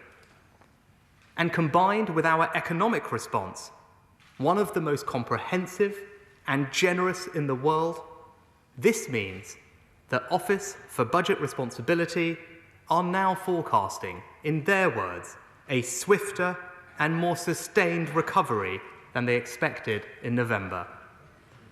The OBR now expect the economy to return to its pre-COVID level by the middle of next year, 6 months earlier than previously thought. That means growth is faster, unemployment lower, wages higher, investment higher, household incomes higher. But while our prospects are now stronger. Coronavirus has done, and is still doing, profound damage. And today's forecasts make clear repairing the long-term damage will take time. The OBRs still expect that in 5 years' time, because of coronavirus, our economy will be 3% smaller than it would have been. Before I share the detail of the OBR's forecast, let me thank Richard Hughes and his team for their work. The OBR forecast that our economy will grow this year by 4%, by 7.3% in 2022, then 1.7%, 1.6% and 1.7% in the last 3 years of the forecast. And the OBR have said that our interventions to support jobs have worked. In July last year, they expected unemployment to peak at 11.9%. Today, because of our interventions, they forecast a much lower peak, 6.5%. That means 1.8 million fewer people are expected to be out of work than previously thought. But every job lost is a tragedy, which is why protecting, creating, and supporting jobs remains my highest priority. So, Madam Deputy Speaker, let me turn straight away to the first part of this budget's plan, to protect the jobs and livelihoods of the British people through the remaining phase of this crisis. First, the furlough scheme will be extended until the end of September. For employees, there will be no change to the terms. They will continue to receive 80% of their salary for hours not worked until the scheme ends. As businesses reopen, we will ask them to contribute alongside the taxpayer to the cost of paying their employees. Nothing will change until July, when we will ask for a small contribution of just 10% and 20% in August and September. The government is proud of the furlough, one of the most generous schemes in the world, effectively protecting millions of people's jobs and incomes. Second, support for the self-employed will also continue until September, with a fourth grant covering the period February to April and a fifth and final grant from May onwards. The fourth grant will provide 3 months of support at 80% of average trading profits. For the fifth grant, people will continue to receive grants worth 3 months of average profits, with the system open for claims from late July. But as the economy reopens over the summer, it is fair to target our support towards those most affected by the pandemic. So people whose turnover has fallen by 30% or more will continue to receive the full 80% grant. People whose turnover has fallen by less than 30% will therefore have less need of taxpayer support and will receive a 30% grant. And I can also announce a major improvement in access to the self-employed scheme. When the scheme was launched, the newly self-employed couldn't qualify because they hadn't all filed the 1920 tax return. But as the tax return deadline has now passed, I can announce today that provided they filed a tax return by midnight last night, over 600,000 more people, many of whom became self-employed last year, can now claim the fourth and fifth grants. Over the course of this crisis, we will have spent £33 billion supporting the self-employed, one of the most generous programmes for self-employed people anywhere in the world. Third, we're also extending our support for the lowest paid and most vulnerable. To support low-income households, the universal credit uplift of £20 a week will continue for a further 6 months, well beyond the end of this national lockdown. We'll provide working tax credit claimants with equivalent support for the next 6 months. And because of the way that system works operationally, we will need to do so with a one-off payment of £500. And over the course of this year, as the economy begins to recover, we are shifting our resources and focus towards getting people into decent, well-paid jobs. We reaffirm our commitment to end low pay, increasing the national living wage to £8.91 from April, an annual pay rise of almost £350 for someone working full-time on the national living wage. And my right honourable friends, the Education Secretary and the Work and Pension Secretary are taking action to give people the skills they need to get jobs or get better jobs. The Restart programme, supporting over 1 million long-term unemployed people. The number of work coaches doubled. The Kickstart scheme, funding high-quality jobs for over 250,000 young people. The Prime Minister's Lifetime Skills Guarantee, giving every adult the opportunity for a fully funded Level 3 qualification. And we want businesses to hire new apprentices, so we're paying them more to do it. Today, I am doubling the incentive payments we give businesses to £3,000. That's for all new apprentice hires of any age. Alongside investing £126 million of new money to triple the number of traineeships, we're taking what works to get people into jobs and making it better. Madam Deputy Speaker, one of the hidden tragedies of lockdown has been the increase in domestic abuse. So I'm announcing today an extra £19 million on top of the £125 million we announced at the spending review for domestic violence programmes to reduce the risk of reoffending and to pilot a network of respite rooms to provide specialist support for vulnerable homeless women. To recognise the sacrifices made by so many women and men in the armed forces community, I'm providing an additional £10 million to support veterans with mental health needs. And on current plans, the funding to support survivors of the thalidomide scandal runs out in 2023. They deserve better than to have constant uncertainty about the future costs of their care. So not only will I extend this funding with an initial down payment of around £40 million, I am today announcing a lifetime commitment guaranteeing funding forever. And let me thank the Thalidomide Trust and the Honourable Member for North Dorset for their leadership on this important issue. As well as supporting people's jobs, incomes, the lowest paid and most vulnerable, this budget also protects businesses. We've been providing businesses with direct cash grants through the recent restrictions. These grants come to an end in March. I can announce today that we will provide a new Restart grant in April to help businesses reopen and get going again. Non-essential retail businesses will open first, so they will receive grants of up to £6,000 per premises. Hospitality and leisure businesses, including personal care and gyms, will open later or be more impacted by restrictions when they do, so we'll give them grants of up to £18,000. That's £5 billion of new grants, on top of the £20 billion we've already provided, taking our direct total cash support to business to £25 billion. And I pay tribute to my right honourable friend, the member for Romsey and Southampton North, for highlighting the particular needs of the personal care sector. And with my right honourable friend, the Culture Secretary, we're making available £700 million to support our incredible arts, culture and sporting institutions as they reopen.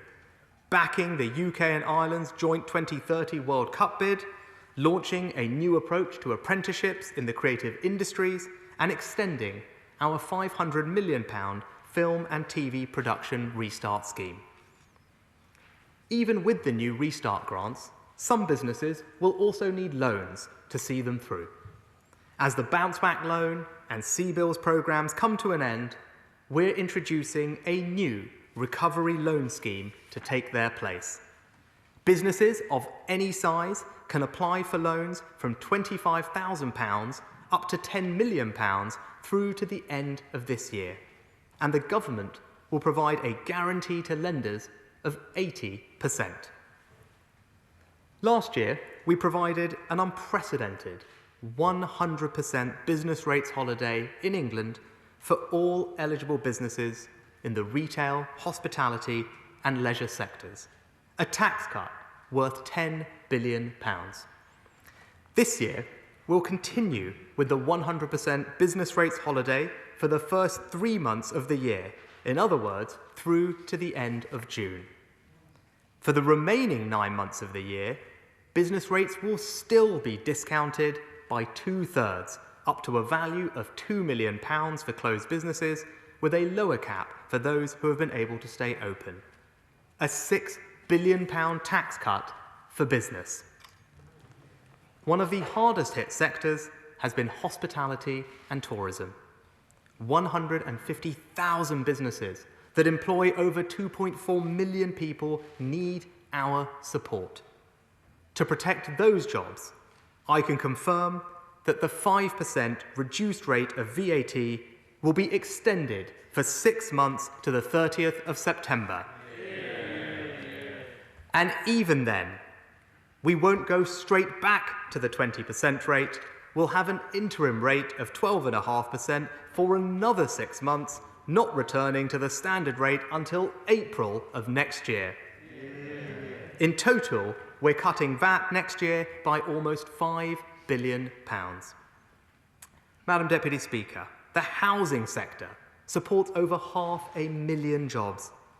The cut in stamp duty I announced last summer has helped hundreds of thousands of people buy a home and supported the economy at a critical time. But due to the sheer volume of transactions we're seeing, many new purchases won't complete in time for the end of March. So I can announce today the £500,000 nil rate band will not end on the 31st of March, it will end on the 30th of June.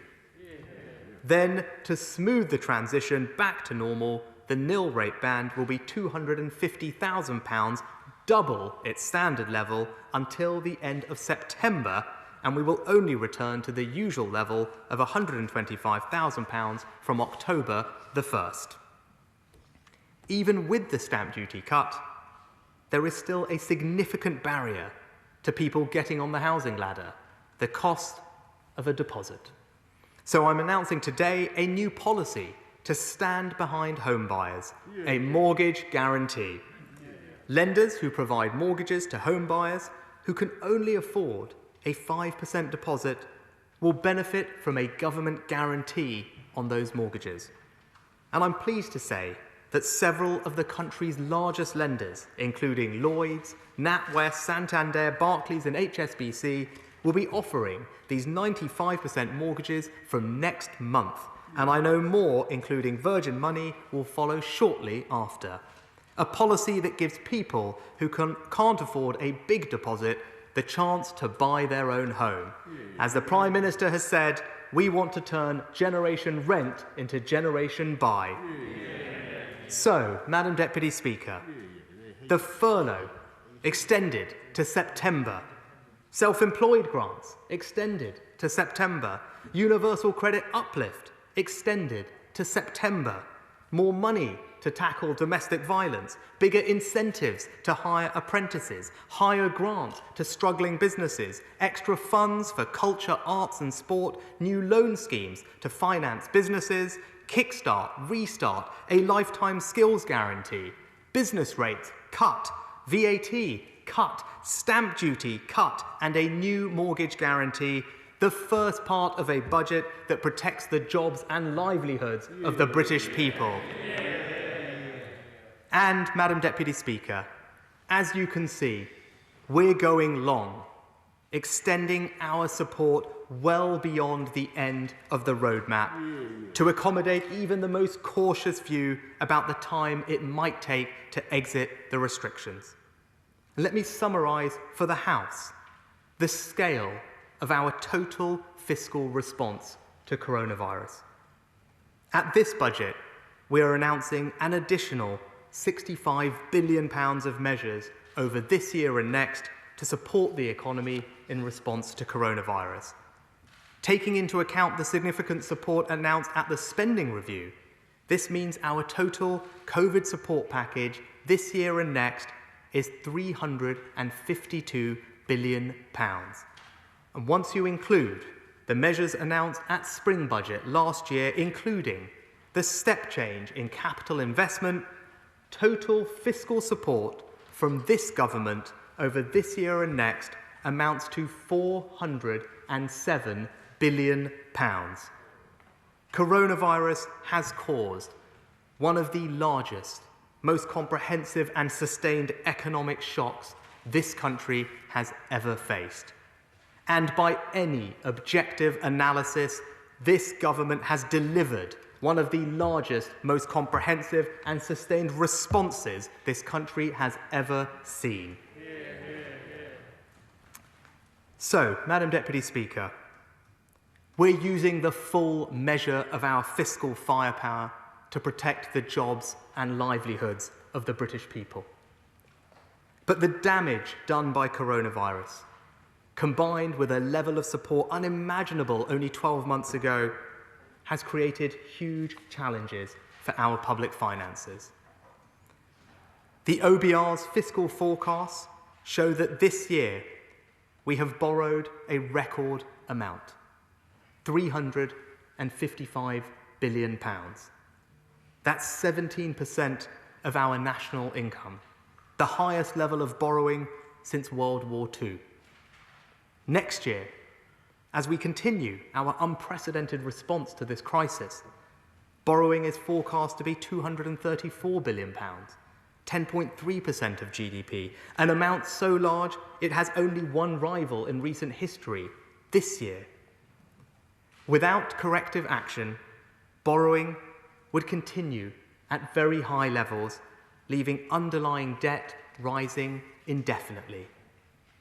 Instead, because of the steps I am taking today, borrowing falls to 4.5% of GDP in 22-23, 3.5% in 23-24, then 2.9% and 2.8% in the following 2 years.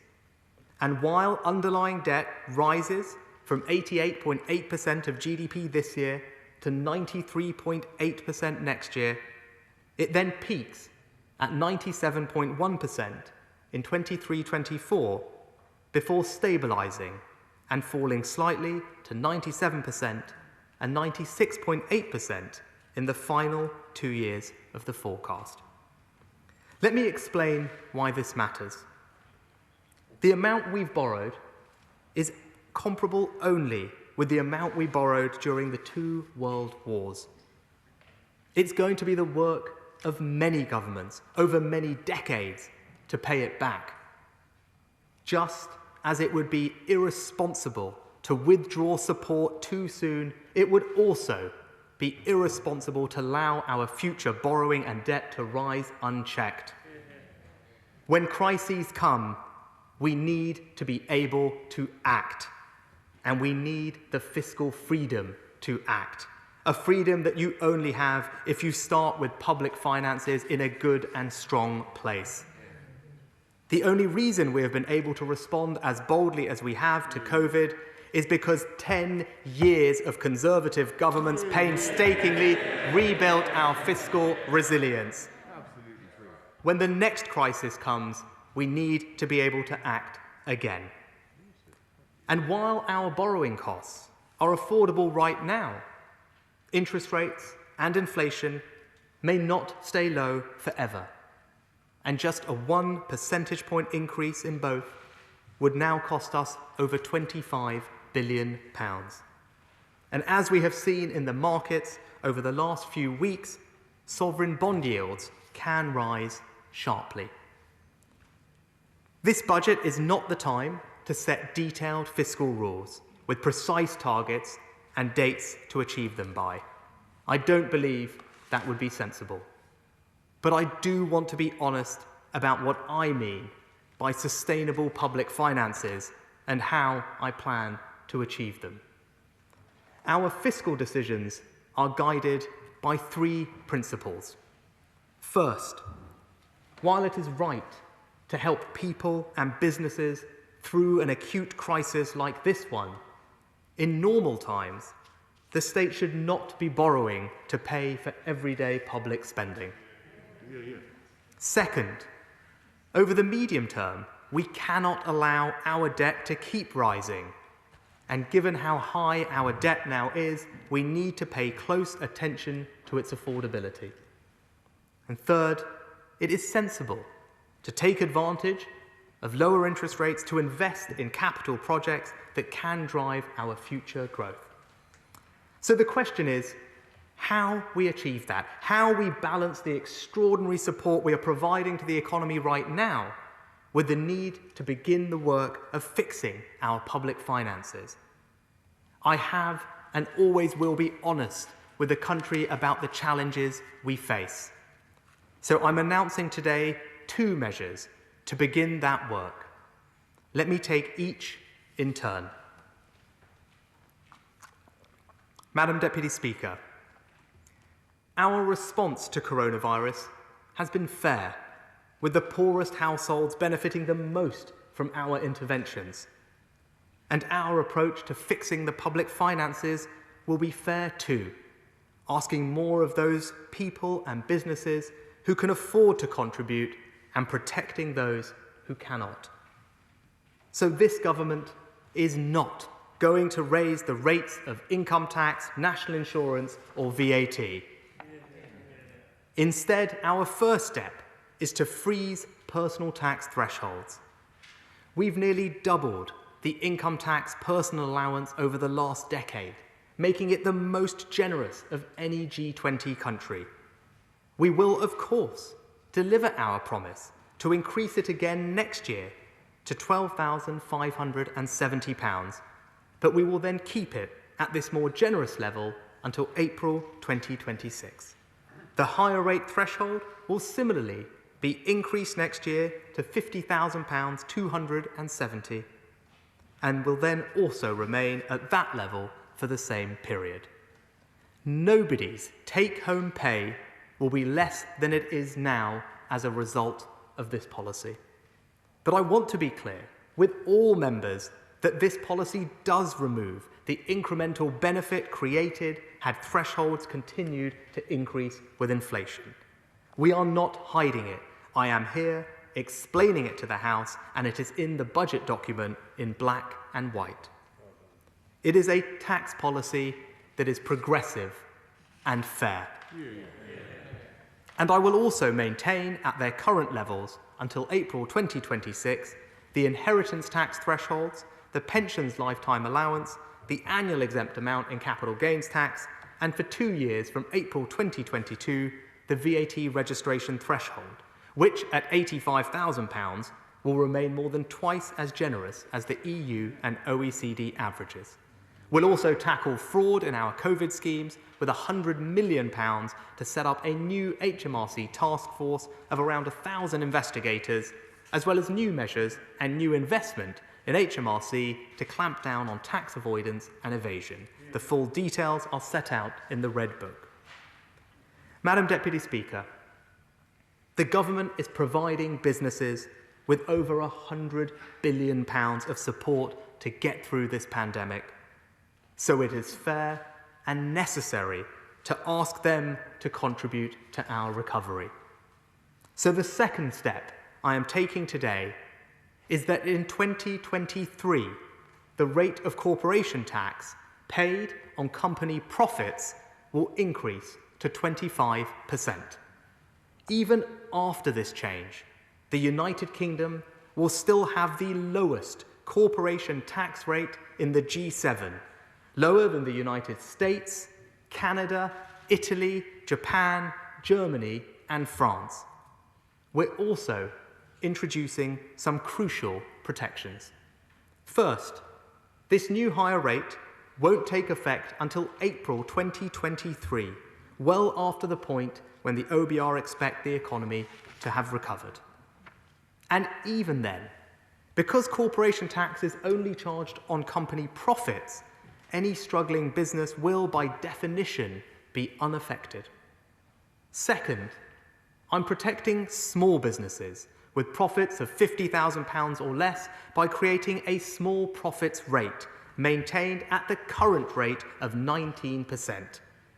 This means around 70% of companies, 1.4 million businesses, will be completely unaffected. And third, we will introduce a taper above 50,000 so that only businesses with profits of £250,000 or greater will be taxed at the full 25% rate. That means only 10% of companies will pay the full higher rate. So yes, it's a tax rise on company profits, but only on the larger, more profitable companies, and only in 2 years' time. And I wanted to announce this now because I think, for business, certainty matters. For the next 2 years, I'm also making the tax treatment of losses significantly more generous by allowing businesses to carry back losses of up to £2 million for 3 years, providing a significant cash flow benefit. This means companies can now claim additional tax refunds of up to £760,000. And because of the current 8% bank surcharge, the implied overall tax rate for banks would be too high. So we will review the surcharge to make sure the combined rate of tax on the UK banking sector doesn't increase significantly from its current level, and to make sure this important industry remains internationally competitive.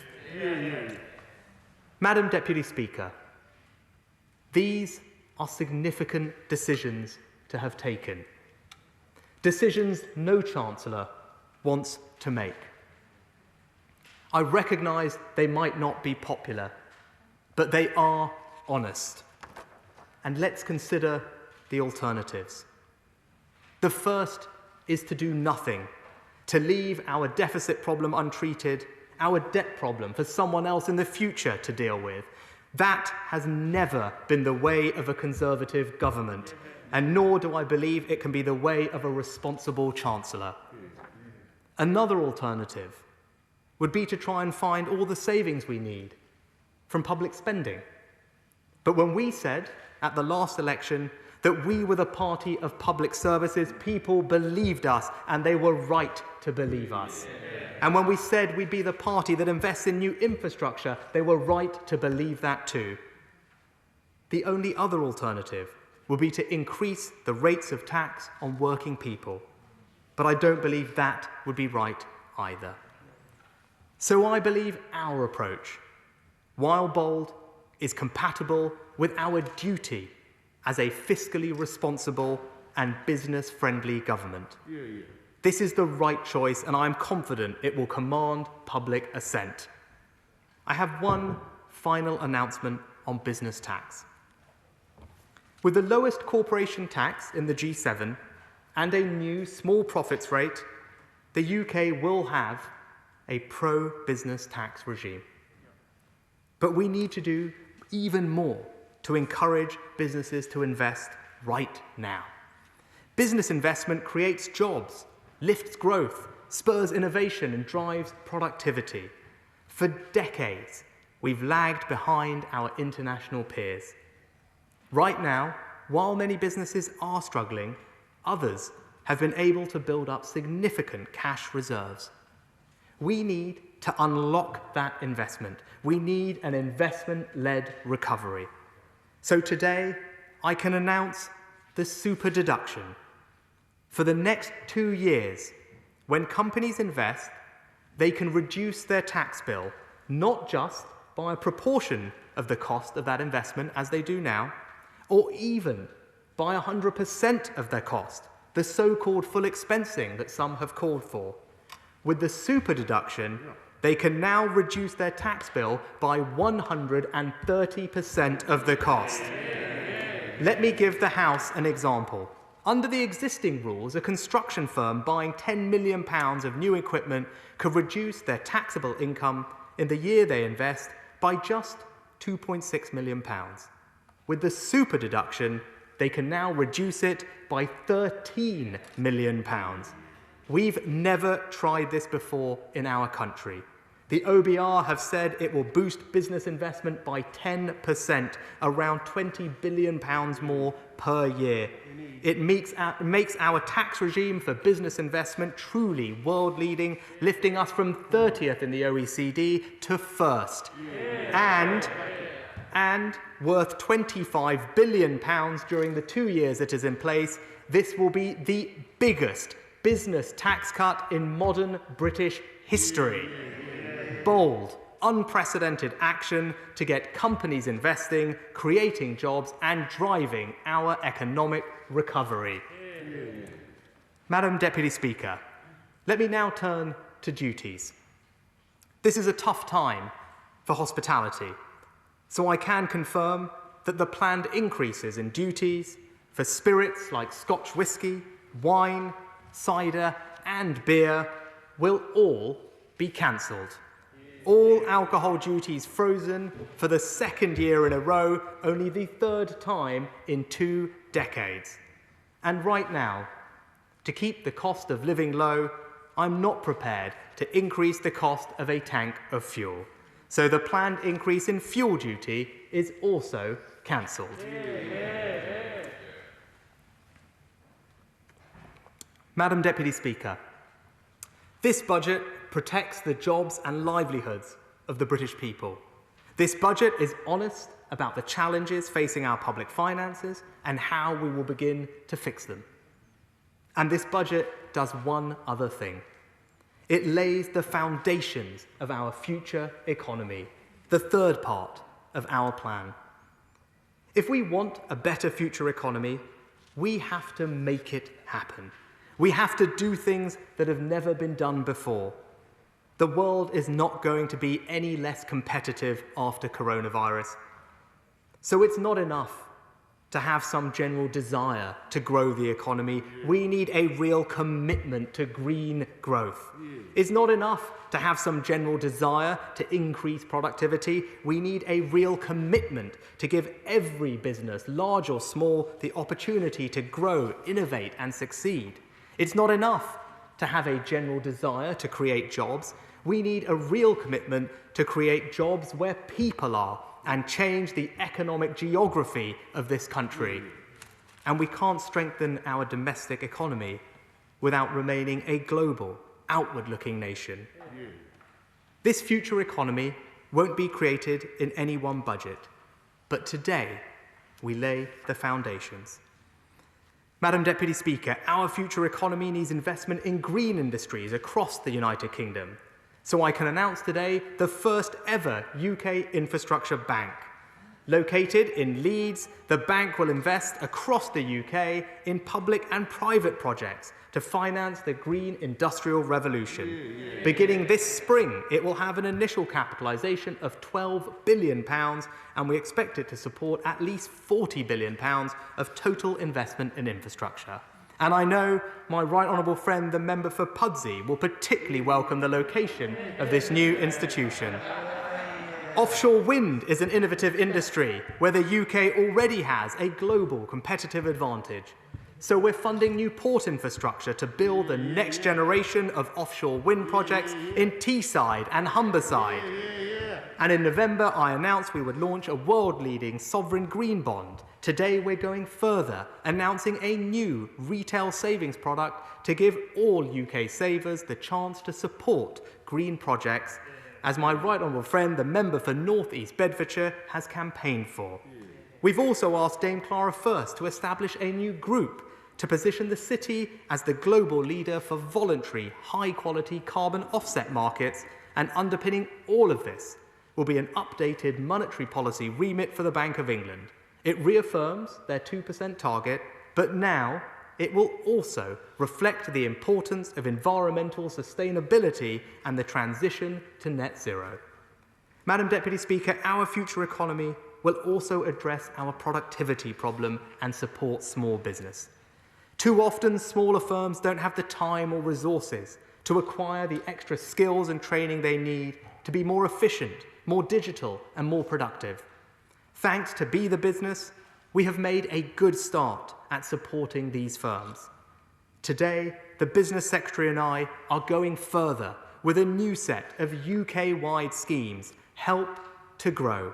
First, Help to Grow management will help tens of thousands of small and medium-sized businesses get world-class management training.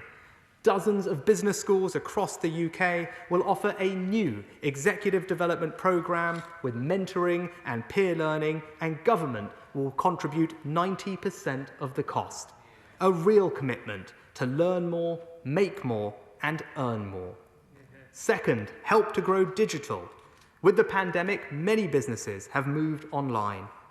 This has been a challenge, but we want to turn it into an opportunity. We're going to help small businesses develop digital skills by giving them free expert training and a 50% discount on new productivity-enhancing software worth up to £5,000 each.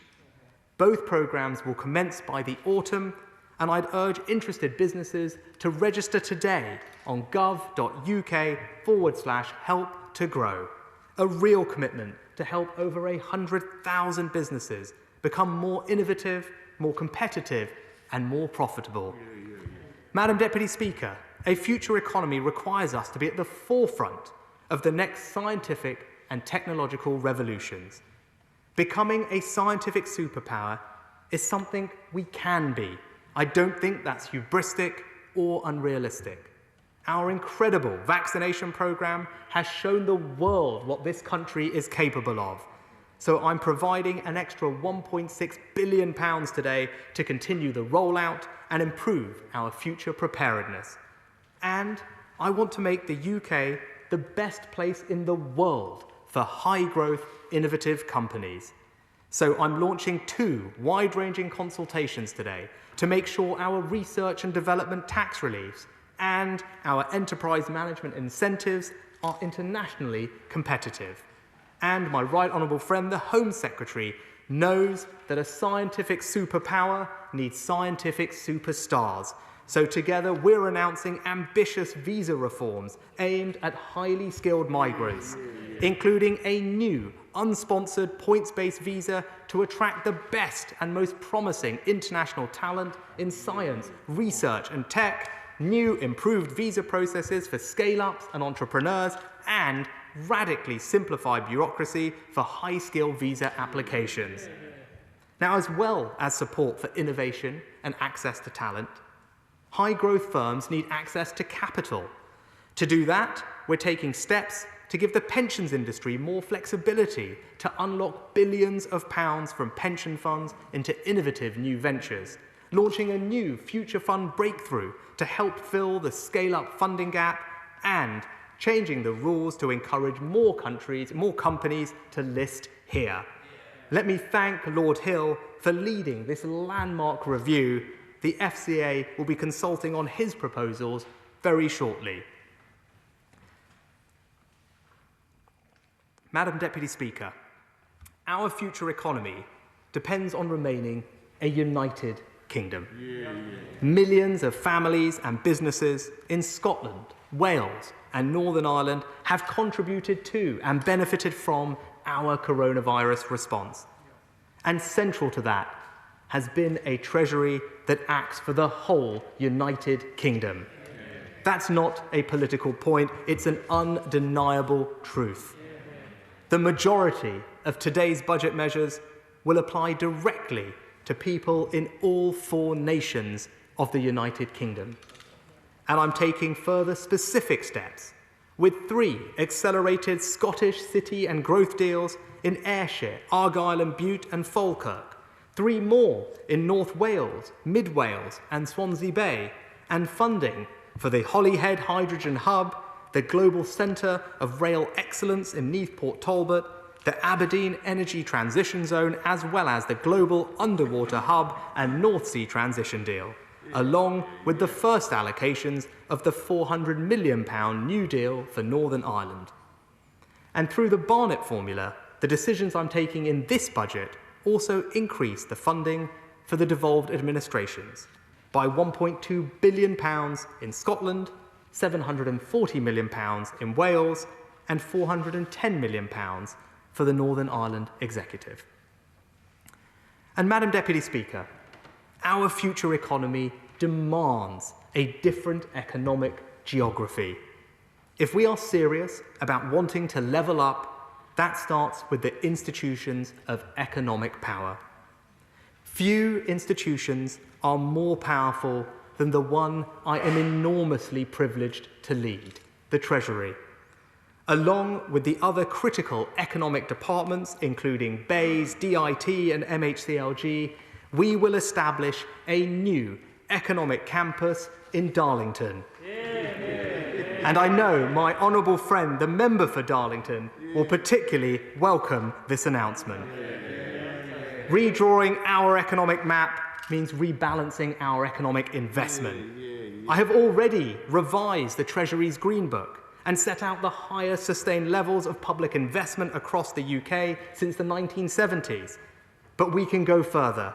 I am announcing today over £1 billion for 45 new towns deals, from Castleford to Clay Cross, Rochdale to Rowley Regis, and Whitby to Wolverhampton. And let me pay tribute to local leaders like the brilliant Mayor for the West Midlands, Andy Street, who are making the case for investment in their area.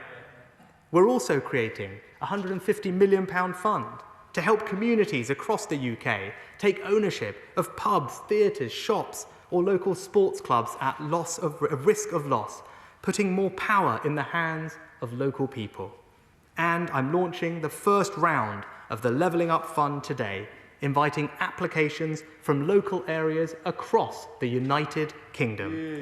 And I'm grateful to my right honourable friends, the Transport Secretary and the Community Secretary, for their support on this crucial initiative. Madam Deputy Speaker, I have one final announcement that exemplifies the future economy. A policy on a scale we've never done before, a policy to bring investment, trade, and most importantly, jobs right across this country, to replace the industries of the past with green, innovative, fast-growing new businesses, to encourage free trade and reinforce our position as an outward-looking trading nation open to the world, a policy we can now only pursue now that we are out of the European Union. Free ports. Free ports are special economic zones with different rules to make it easier and cheaper to do business. They're well established internationally, but we're taking a unique approach. Our free ports will have simpler planning to allow businesses to build, infrastructure funding to improve transport links, cheaper customs with favourable tariffs, VAT or duties, and lower taxes with tax breaks to encourage construction, private investment and job creation. An unprecedented economic boost across the United Kingdom. Free ports will be a truly UK-wide policy, and we will work constructively with the Scottish, Welsh and Northern Irish administrations. Today, I can announce the 8 free port locations in England. East Midlands Airport, Felixstowe and Harwich, Humber, Liverpool City Region, Plymouth, Solent, Thames and Teesside. 8 new free ports in 8 English regions, unlocking billions of pounds of private sector investment, generating trade and jobs up and down the country. I commend members from across the House for their campaigning, but in particular the honourable members for Redcar, Cleethorpes and Great Grimsby, as well as inspiring local leaders like Ben Houchin, the Mayor for Tees Valley. Madam Deputy Speaker, let's take just one of those places, Teesside. In the past, it was known for its success in industries like steel. Now, when I look to the future of Teesside, I see old industrial sites being used to capture and store carbon, vaccines being manufactured, offshore wind turbines creating clean energy for the rest of the country, all located within a free port, with a treasury just down the road and the UK Infrastructure Bank only an hour away. I see innovative, fast-growing businesses hiring local people into decent, well-paid green jobs. I see people designing, manufacturing and exporting incredible new products and services. I see people putting down roots in places they are proud to call home. I see a people optimistic and ambitious for their future. That, Madam Deputy Speaker, is the future economy of this country. And so, whilst this last year has been a test unlike any other, that which we are, we are. The fundamentals of our character as a people have not changed. Still determined, still generous, still fair. That's what got us through the last year. It's what will guide us through the next decade and beyond. This time last year, we set out to deliver on the promises we made to the British people. But the most important promise was implicit and, in truth, is made by every government, irrespective of their politics. And that is to do what must be done when the danger is imminent and when no one else can. Today, we set out a plan to protect the jobs and livelihoods of the British people. But the promises that underpin that plan remain unchanged from those we pledged ourselves to 12 long months ago.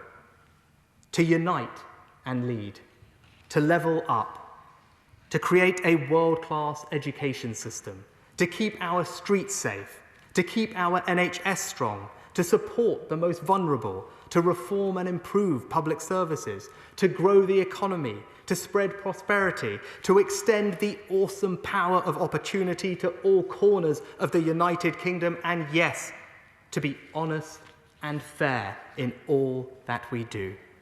Madam Deputy Speaker, an important moment is upon us.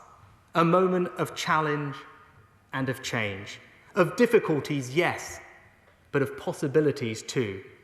This is a budget that meets that moment, and I commend it to the House. Well, he sits down, the Chancellor Rishi Sunak, after almost 50 minutes, trying to end there on a positive, upbeat note with his announcement around free ports and 8 locations. He didn't, though, shy away from what he called the scale of the challenge ahead, the big figures on borrowing and spending. We'll go into those in more detail once we've heard from the Labour leader, Keir Starmer. He did, of course, announce some of the things we know. He confirmed them, extensions of various support schemes. But I think in just a moment's time, we can see Keir Starmer. Oh, no, he's not standing up quite yet. So we had confirmed that the furlough scheme is being extended to the end of September, as is the increase in universal credit, another 6-month extension for that. Stamp duty holiday will continue until the end of June, and the business rates holiday will also continue to the end of June. Self-employed grants will continue until the end of September, and they will be extended to take in something like 600,000 more people. He then also, on a sort of retail cost of living side, said that alcohol duties are cancelled. Any increase in those, that will come as a relief to many people. And the same with the planned rise in fuel duty. He outlined some of the beginnings to the green policies that he says the government will want to pursue as part of the recovery coming out of the pandemic. But perhaps one of the biggest announcements that we did talk about was also on corporation tax, the tax on the profits of businesses. That will go up to 25 pence in 2023. There are some protections around that, so we will be working out the figures on exactly how much that will raise. He talked a lot about honesty. We discussed it earlier on in the programme, and that was particularly poignant around the issue of freezing tax thresholds. Again, we need to look at the figures to see how much that will actually bring in. But I think it is time to return to the chamber for Keir Starmer. Thank you, Madam Deputy Speaker. After 11 months in this job, it's nice finally to be standing opposite the person actually making decisions in this government. The trouble is, it's those decisions that have left us with the mess we find today. The worst economic crisis of any major economy in the last 12 months. Unemployment at 5%, and as the Chancellor said, forecast to rise to 6.5%. Debt at over £2 trillion. I'm sure this budget will look better on Instagram. In fact, this week's PR video cost the taxpayer so much I was half expecting to see a line in the OBR forecast for it. But even the Chancellor's film crew will struggle to put a positive spin on this. After the decisions of the last year and the decade of neglect, we needed a budget to fix the foundations of our economy, to reward our key workers, to protect the NHS and to build a more secure and prosperous economy for the future. Instead, what we got was a budget that papered over the cracks rather than rebuilding the foundations. A budget that shows the government doesn't understand what went wrong in the last decade or what's needed in the next. The Chancellor may think that this is time for a victory lap, but I'm afraid this budget won't feel so good for the millions of key workers who are having their pay frozen, for the businesses swamped by debt, and the families paying more in council tax, and the millions of people who are out of work or worried about losing their job. And although the Chancellor spoke for almost an hour, we heard nothing about a long-term plan to fix social care. The Chancellor may have forgotten about it, but the Labour Party never will. The British people will rightly ask, why has Britain suffered a worse economic crisis than any major economy? The answer is staring us in the face. First, the Chancellor's decisions in the last year. This is the Chancellor who blocked a circuit break in September. Ignoring the science, he told the British people to live with coronavirus and live without fear. A few weeks later, we were forced into an even longer and more painful lockdown. Whatever spin the Chancellor tries to put on the figures today, as a result of his decisions, we've suffered deeper economic damage and much worse outcomes.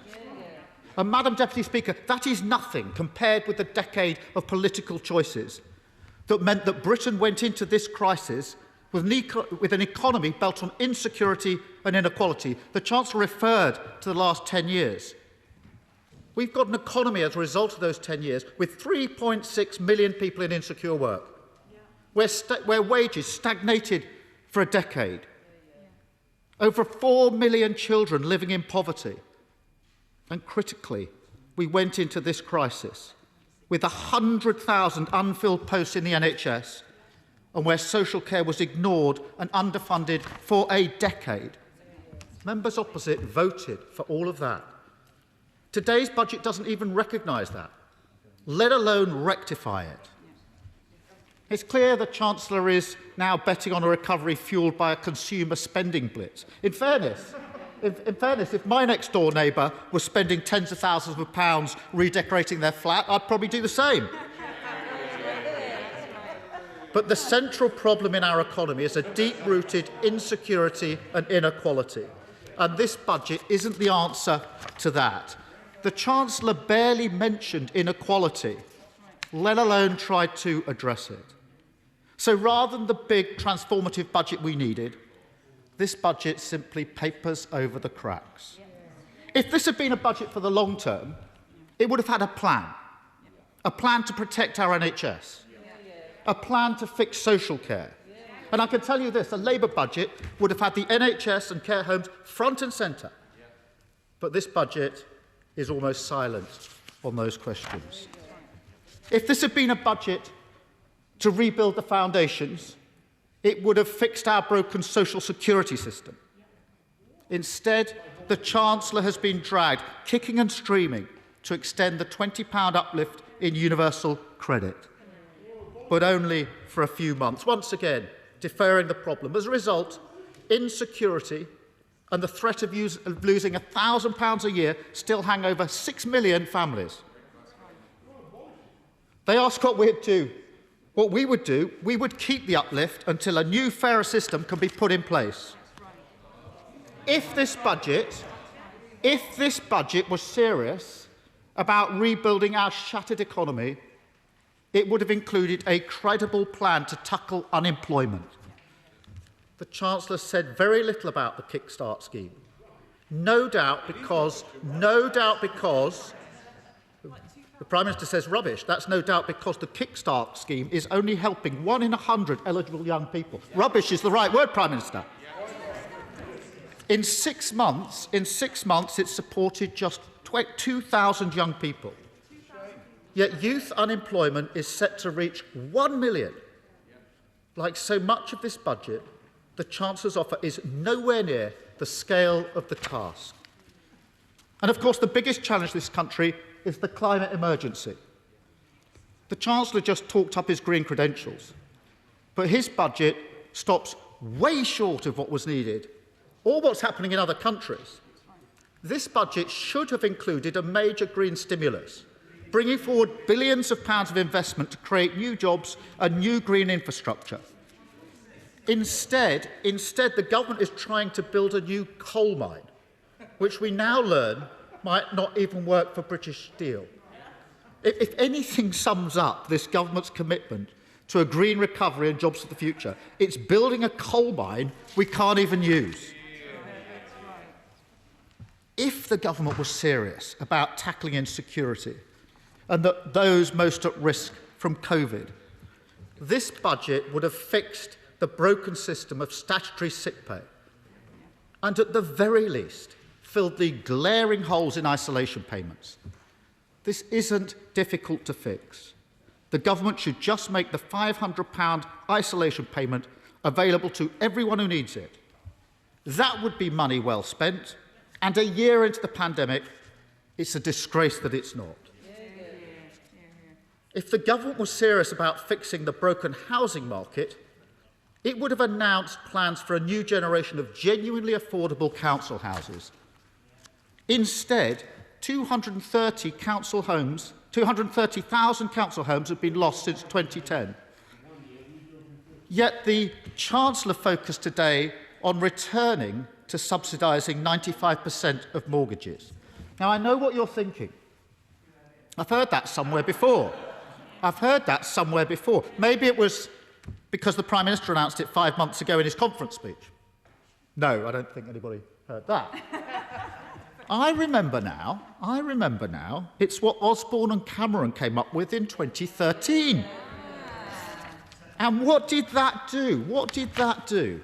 It fuelled a housing bubble, it pushed up prices, and made owning a home more difficult. So much for Generation Buy. I've been saying for weeks that this budget will go back. I didn't expect the Chancellor to lift a failed policy from 8 years ago. This budget fell far short of the transformative change we needed to turbocharge our recovery for the decades to come. There was no credible plan to ease the burden of debt hanging over so many businesses. This is estimated at £70 billion. This budget asks businesses to start paying that money back, whether they're profitable or not. That affects millions of businesses. It will hold back growth because businesses will have to pay back money they never wanted to borrow instead of being able to invest in their futures and create jobs in their local areas. It's both unfair and economically illiterate. This budget also fell far short of what was needed to support the self-employed and freelancers, unless, of course, you're one of the Chancellor's photographers. After a year of inaction, we'll look at the details of what the Chancellor announced. But it certainly looks like, from the figure of 600,000 that he mentioned, that millions will still be left out in the cold. The Chancellor's one nominally long-term policy was his references to levelling up. But what does that actually look like? It's not the transformative shift in power, wealth and resources we need to rebalance our economy. It's not the bold, long-term plan we need to upskill our economy, to tackle educational attainment or to raise life expectancy. It certainly isn't a plan to focus government resources on preventative services and early years. For the Chancellor, levelling up seems to mean moving some parts of the Treasury to Darlington, creating a few free ports and re-announcing funding. That isn't levelling up, it's giving up. And instead of putting blind faith in free ports, the Chancellor would be better served making sure that government's Brexit deal actually works for Britain's manufacturers, who now face more red tape when they were promised less, for our financial services, still waiting for the Chancellor to make good on his promises, for the small businesses and fishing communities whose goods and produce are now left unsold in warehouses, and for our artists and performers who just want to be able to tour. Turning to other parts of the statement, we'll wait for the detail about the so-called super deduction, but it's unlikely to make up for the 10 years when the levels of private investment growth have trailed so many other countries. Of course, we welcome the creation of the National Infrastructure Bank, something we've called for years. Although it would have been better if the government hadn't sold off the Green Investment Bank in the first place. We also welcome the introduction of green saving bonds. I have to say, what a good idea it is to introduce a new set of recovery bonds. The trouble is that the scale of what the Chancellor announced today is nowhere near ambitious enough. And the long overdue commitments to extend furlough, business rate relief and the VAT cut on hospitality are welcome. But there is no excuse for holding the announcement of this support back until today. And of course we'll look at the detail. But Madam Deputy Speaker, there are very few silver linings in this budget. The IMF and the OECD have said now isn't the time for tax rises. We're in the middle of a once-in-300-year crisis. Our economy is still shut. Our businesses are on life support. So it's right that corporation tax isn't rising this year or next. Of course, in the long run, corporation tax should go up. The decade-long corporation tax experiment by this government has failed. But no taxes should have been raised in the teeth of this economic crisis. So it's extraordinary that the Chancellor is ploughing ahead with a £2 billion council tax rise affecting households across the country. So why is he doing that? Why is he doing that when every economist would tell him not to do it? Perhaps we find the answer in this week's Sunday Times. Rishi's argument, let's do all this now, far away from the election as possible. Or the Telegraph on the 27th of January. Raising taxes now means that they can be reduced ahead of the next election, Sunak tells MPs. Or the Mail in September. Sunak to hike taxes and lower them before the election. Let me be crystal clear. The proper basis for making tax decisions is the economic cycle, not the electoral cycle. Madam Deputy Speaker, behind the spin, the videos and the photo ops, we all know the Chancellor doesn't believe in an active and enterprising government. We know he's itching to get back to his free market principles and to pull away support as quickly as he can. One day these restrictions will end. One day we'll all be able to take our masks off, and so will the Chancellor. And then you'll see who he really is. And this budget sets it up perfectly, because this is a budget that didn't even attempt to rebuild the foundations of our economy or to secure the country's long-term prosperity. Instead, it did the job the Chancellor always intended, a quick fix, papering over the cracks. The party opposite spent a decade weakening the foundations of our economy. Now they pretend they can rebuild it. But the truth is, They won't confront what went wrong in the past, and they have no plan for the future. Thank you, Madam Deputy Speaker. Thank you. We now go by video link. The Labour leader Keir Starmer sits down after delivering his response to the budget from Rishi Sunak. It was the first time for Keir Starmer, but of course he did have the advantage of knowing quite a bit about some of the announcements ahead of today. Again, I'd like to welcome our guests, Laura Kuenssberg, Faisal Islam and Simon Jack, to discuss the contents of the budget and the response from Keir Starmer, who said that the government had failed, Rishi Sunak, the Chancellor, had failed to actually take the opportunity to tackle some of the big, long-running problems like social care, like the NHS, and failed to have a credible plan to tackle unemployment. We'll come to all of that in a moment, first of all. But Laura, what did you take away, first of all, from Rishi Sunak's statement? Well, I think, first and foremost, the most important thing is we are still in a crisis, and those emergency lifelines from the government to millions of families and business are, in the main, going to continue for another few months. There is a bit of sort of adjustment and tapering out over the months ahead, but that, as the sort of prominent thing, is probably most important for people watching today. But second of all, again, as expected, the Chancellor's also set out some really quite significant moves on tax, both in terms of taking out of the economy and also in terms of giving some real carrots to business. And in that way, it's sort of a give and take budget, if you like. Give more emergency support with huge figures, set out when it will start to be taken back from ordinary taxpayers by freezing the income tax threshold, from business, but not until 2023, with a big corporation tax increase up to 25%.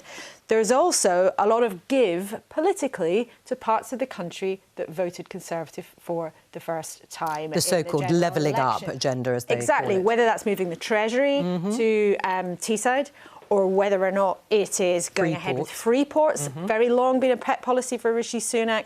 But interestingly, very clear in not just giving money to newly Conservative parts of the country, but also repeatedly making the point that all parts of the UK would benefit from some of the giveaways today. All right, Faisal, I'm going to get you to go through some of the figures in just a moment and some of the costs, but I'm just going to give our view at some of the headlines from the budget from Rishi Sunak. As I said, the furlough scheme, we knew that. It's going to be extended. The government paying the wages of millions of people to the end of September. Employers will be asked to contribute and pay a little bit from July, 10 and then 20%, I think, in August. Universal credit increase continued for 6 months, that £20 a week.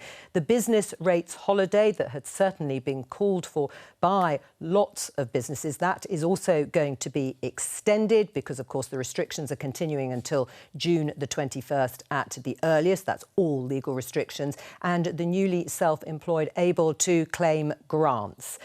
He also announced today that income tax thresholds, as we were just hearing Laura talk about, to be frozen.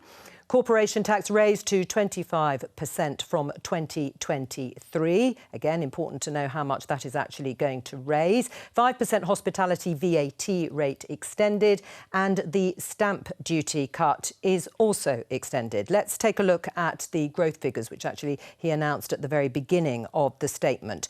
2021, this year, 4% growth forecast, increasing to 7.3% next year, then dropping sharply to 1.7% in 2023, 1.6% in 24 and 1.7% in 2025. Just give us a bit of the context to some of those figures and announcements.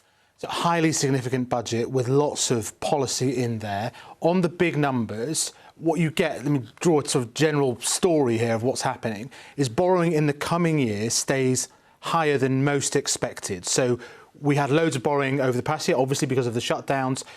That inheritance kind of continues, proves to be sticky. Why? Because of the extra support that we've reported, both on the furlough scheme and the self-employment scheme, but also because of this policy that, you know, is only really for business, but it's a massive tax cut, the so-called super deduction, 12 billion a year just for 2 years. Why? To try and get companies essentially that have been parked, shut down, cautious, to kind of excite their animal spirits to go out and invest in the future for the first 2 years. So you get that picture of giveaway, big giveaway, new giveaway over on top of the giveaways that we've had before. So much larger borrowing in the coming year than we thought. And then this honesty point is about that being taken back in the last 2 years of the Parliament through two methods, as we've been talking about. This fiscal drag is back again. That catchy this is the idea that the income tax threshold basically gets goes up a little bit, then it gets frozen. That just brings in the cash. Brings in the cash. That £8 billion a year at the end. But crucially, this corporation tax rise, the first rise since Dennis Healey's budget in my lifetime. I would never have been given the opportunity to report on a corporation tax rise, all the way up to 25p. That's 17 billion pounds a year. I do wonder whether that's ever actually the plan in the back of their minds, is that actually happens. But that's really important. You know, you can't, for those people that thought this was going to be a Singapore upon the Thames post-Brexit freewheel, you know, that might not happen countrywide. Maybe it happens in the free ports. But fascinating story that's given the numbers, which is, as Laura says, it's about the support primarily, and there's a sort of back down payment that hits in 2 or 3 years' time to keep the finances under control, but no formal rules to do that. All right, Simon, can you take us through some of the announcements for business? Is there enough there for businesses who are going to be unlocking? They will still have that furlough support, but also an extension to quite a large number of the grants that have been available. And, of course, the difference between big business and small businesses. The corporation tax at one end for businesses with huge profits, but small businesses, Rishi Sunak said, wouldn't be hit. Yeah, I think that is the headline. I mean, we've talked about the fact that the time wasn't right for corporation taxes, so any taxes would be deferred, and that's precisely what we've seen to 2023. But then, as one person just said to me from one of the business groups, a sharp intake of breath at that rise to 25%. But as you say, very important to point out that that is only for businesses with profits over £250,000. Businesses with profits under 50,000, small businesses, will continue to enjoy the current 19% rate, and there'll be a taper in between those two. Also, this idea about being able to get a super deduction. So anything you spend on investing in future growth, you can take that money, add 30% to it and take it off your tax bill. And that's going to cost them £12 billion next year and the year after. And so, but business groups are telling me this is actually a super positive. This will unleash extra investment, and the OBR is estimating it'll put business investment up quite significantly. On the short-term measures, we've got the business rates extension we're expecting, and a 2/3 cut to business rates for the rest of the year. That will please a lot of people. So that idea about getting us through these very perilous next few months, I think on the whole, businesses will welcome the short-term support, but they will raise their eyebrows, and not only here in this country, internationally, people will raise their eyebrows in a good or a bad way about that 25% headline tax rate for big companies. Another interesting measure, companies that have made losses can carry forward some of those losses, if you like, to knock them off their profits going forward, so that will reduce their tax bill in the short term. So short-term gain, long-term pain. But as Faisal said, a lot of people will be wondering, are they really going to have 25% tax rate come the end of this Parliament? That is not the low tax post-Brexit Shangri-La that many of his own backbenchers were hoping he would lay out today. All right, well, let's put some of that to Steve Barclay, Chief Secretary to the Treasury. He joins us now from Central Lobby. Welcome to Politics Live, Chief Secretary. Good afternoon. You've extended the furlough scheme. We were expecting that to the end of September. Businesses will have to start paying in something from July. And last week, Boris Johnson, the government, announced in England that all restrictions will end on the 21st of June at the earliest. What are you thinking? Well, what you can see from the Chancellor is a very clear plan. The OBR say that that plan is working. That's why they predict 300,000 fewer people being unemployed, why they expect the recovery to be 6 months earlier than otherwise was forecast. So the plan from the Chancellor is working, and what he set out today, building on that, is the plan to protect jobs, to level with the public in terms of the reality of what that has cost, the £350 billion that's been spent in our response to COVID, but also, as you were just saying in your commentary, to get businesses investing in that plant and machinery, investing in the economy of the future, to bring the high-quality jobs, the skills, the green-led recovery, which is the country we want to build. All right, well, you say, and Rishi Sunak has said, that the plan is working. working. But let's just take a concrete example, because earlier on in the programme, Steve Barclay, we spoke to Stuart. He's an electrician at a theatre in Newcastle, and he's currently on furlough. Can you guarantee that his employer, the theatre, will be fully open in July with no social distancing, for example, so they can afford to pay his wages? Well, what we've set out with the COVID roadmap is a cautious approach.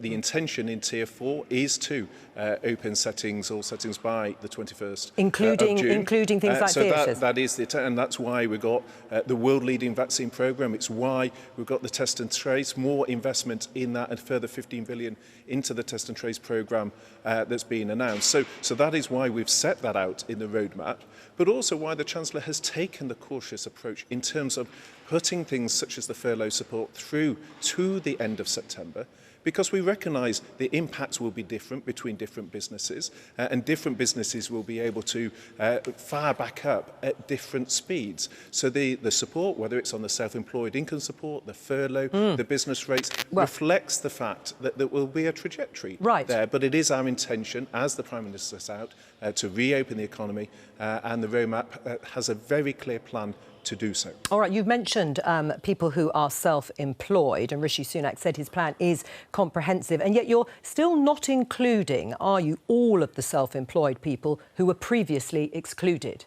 Why not? Well, there's a huge number that were previously excluded that are captured this time. And they've really struggled. 20 tax return. Well, at the same time, Jo, you would often ask me in these interviews about the risk of fraud, about ensuring we protect the taxpayer pound. So we have to work with the data in terms of people's tax returns.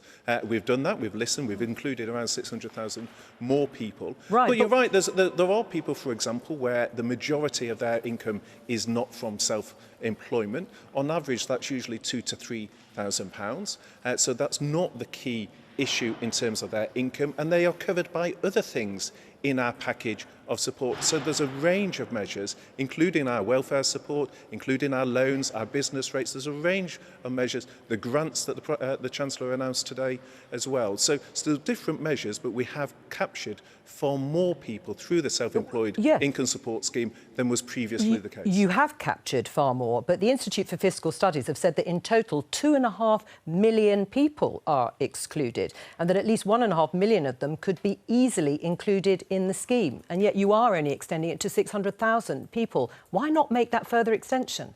Well, firstly, the scheme we have for the self-employed by international standards is one of the most generous, both in terms of its eligibility, in terms of the amount of support, and in terms of its duration.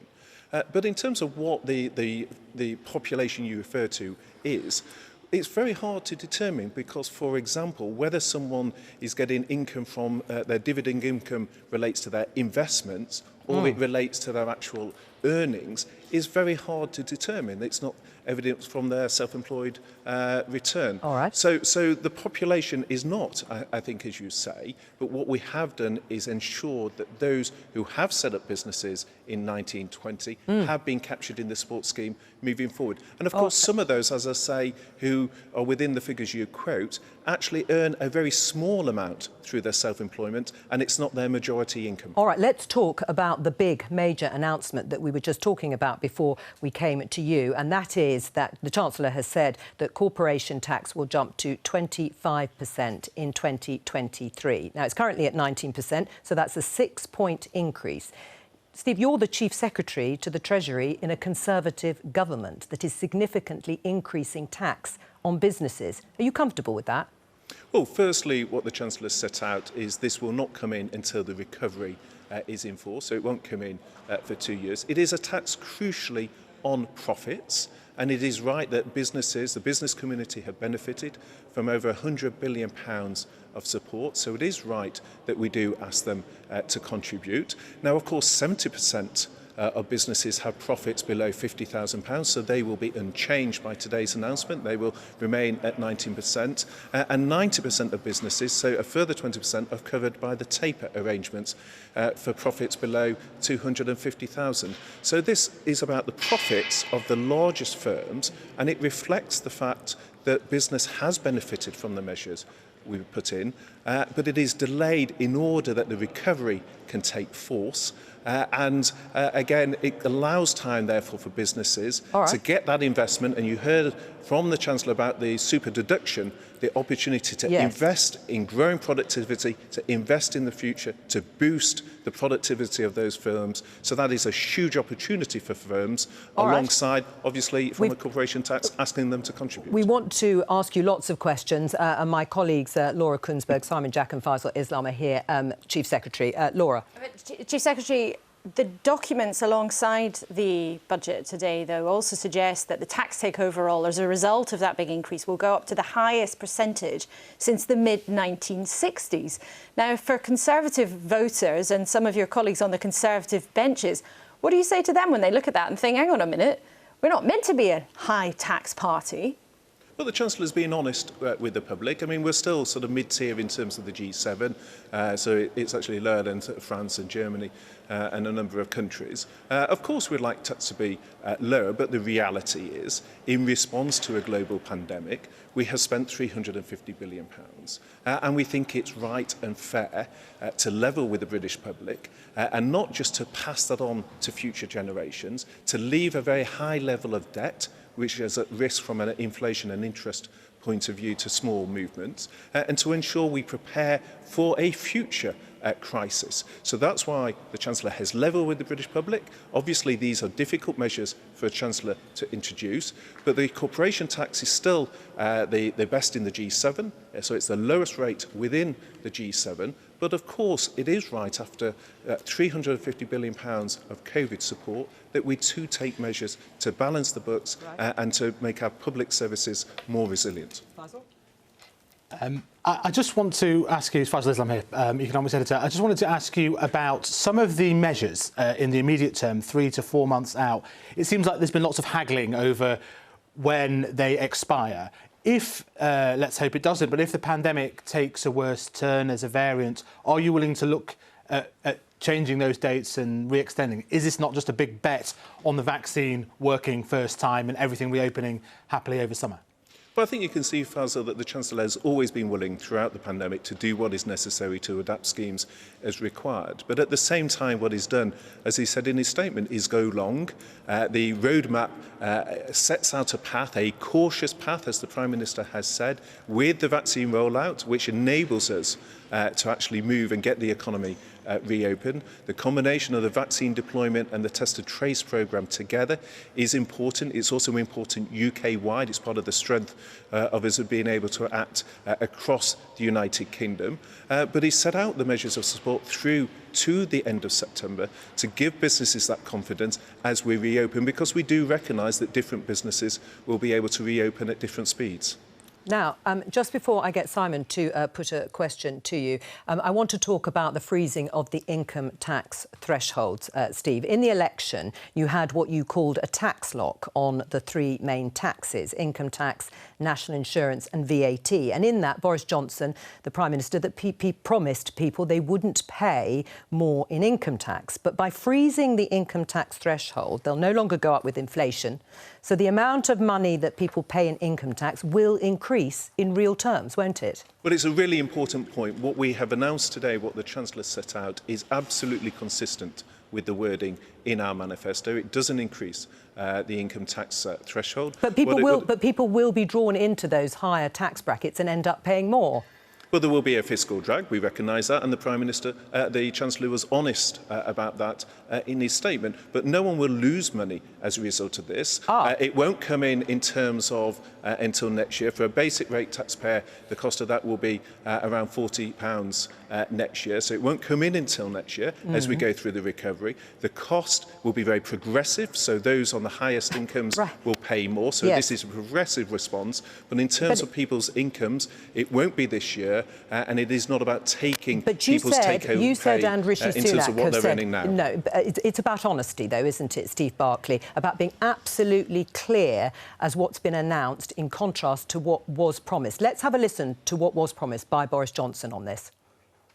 A tax lock on any increases in VAT or income tax. We will not increase those three taxes.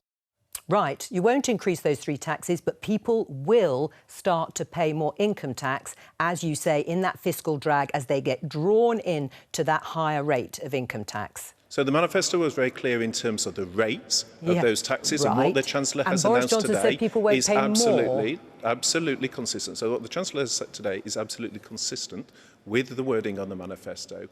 There will be no increase in the rate of those taxes. In terms of people's income now, this is delayed for 1 year, and it is not about cutting their take-home pay in terms of what they receive today. This is a progressive measure starting from next year that, again, Jo, as the Chancellor set out, is being honest about the fact that we have spent a huge amount in response to COVID. The OBR has always been clear that the cost of not doing so would have been greater in terms of unemployment, in terms of economic scarring. So it has been right to respond in the way that we have. But we've been able to respond in that way because over the last 10 years, previous chancellors took fiscally responsible decisions to enable us to have the firepower to respond as we have. And as a result, it's right that the current chancellor looks to the future, looks to our fiscal position and takes some difficult decisions, including on the threshold, in order to ensure that we can have greater resilience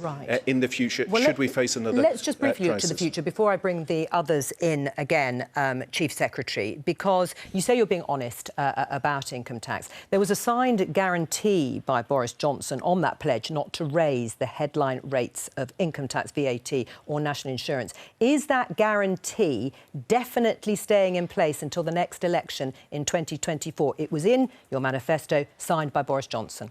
Well, the Chancellor was clear in terms of his statement today that we're not raising the rates for those taxes, and that is the commitment we gave at the manifesto. But there's many other things that the Chancellor has done to support the manifesto. So the investment in our 20,000 police officers, the investment in 50,000 nurses, the investment in 40 new hospitals. So it's about building resilience within our public services, but also recognising that there has been a huge hit to our finances. I think your viewers, I think the public recognise that in the £350 billion that has been spent in our COVID response. It's not responsible for the government simply to pass that to future generations. It's right that we take steps in respect to that, but do so in a way that doesn't choke off the recovery. And that's why both on corporation tax and on the thresholds in terms of personal tax, the Chancellor has acted in a very progressive way with measures coming in ways that don't choke off the recovery.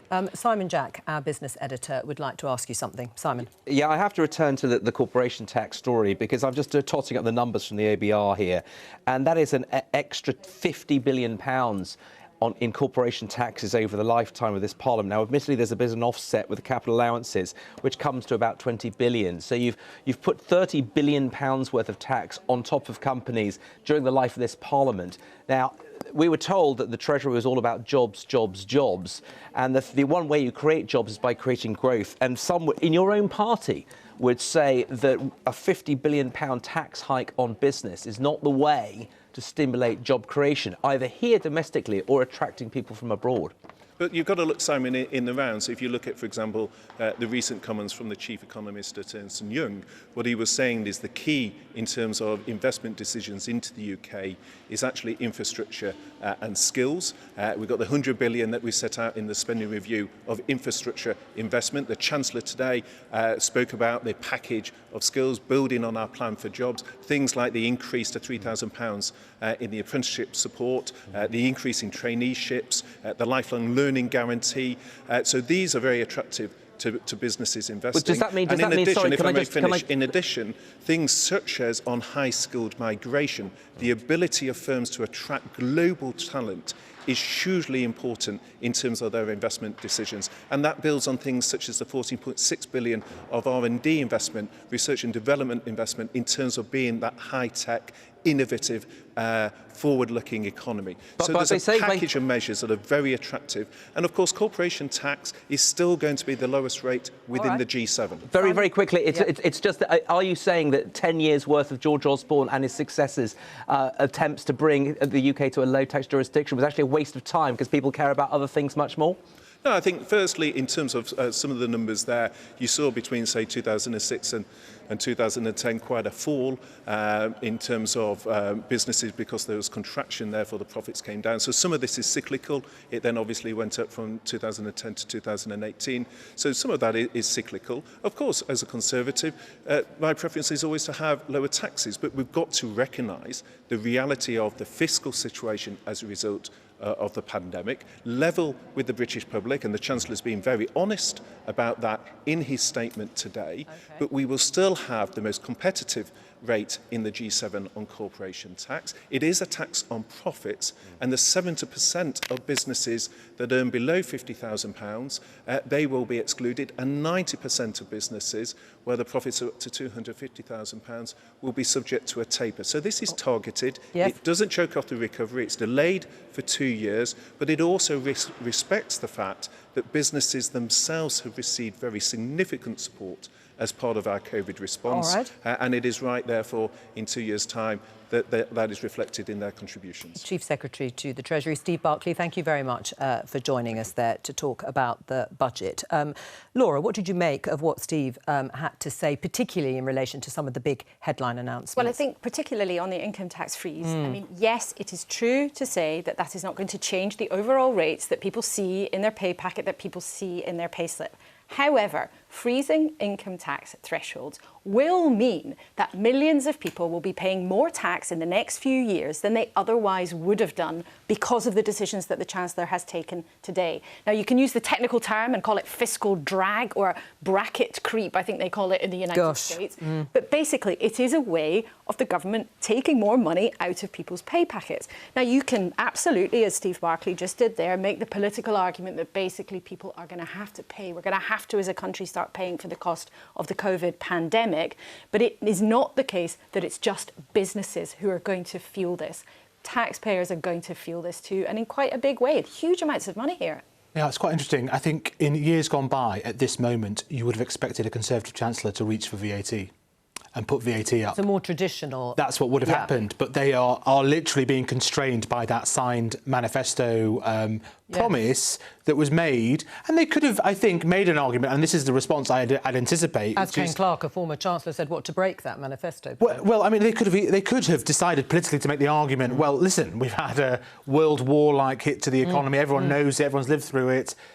I guess the calculation is that they can do that if it's about creep into a higher income threshold tax bracket rather than the rate. But I think they'd have reached VAT. I don't think they, and as Simon pointed out, the idea, for 10 years we were talking about the need via George Osborne, to put the corporation tax rate down. And indeed, that was a key feature for some, perhaps some of the main proponents of our post-Brexit world. You're going to sell it on the basis of being a low corporation tax jurisdiction. And that's not going to be possible now, even if they don't go through with 25p. And I should say, I don't have any evidence that that's the case. I just sort of feel that it's not where their instincts are.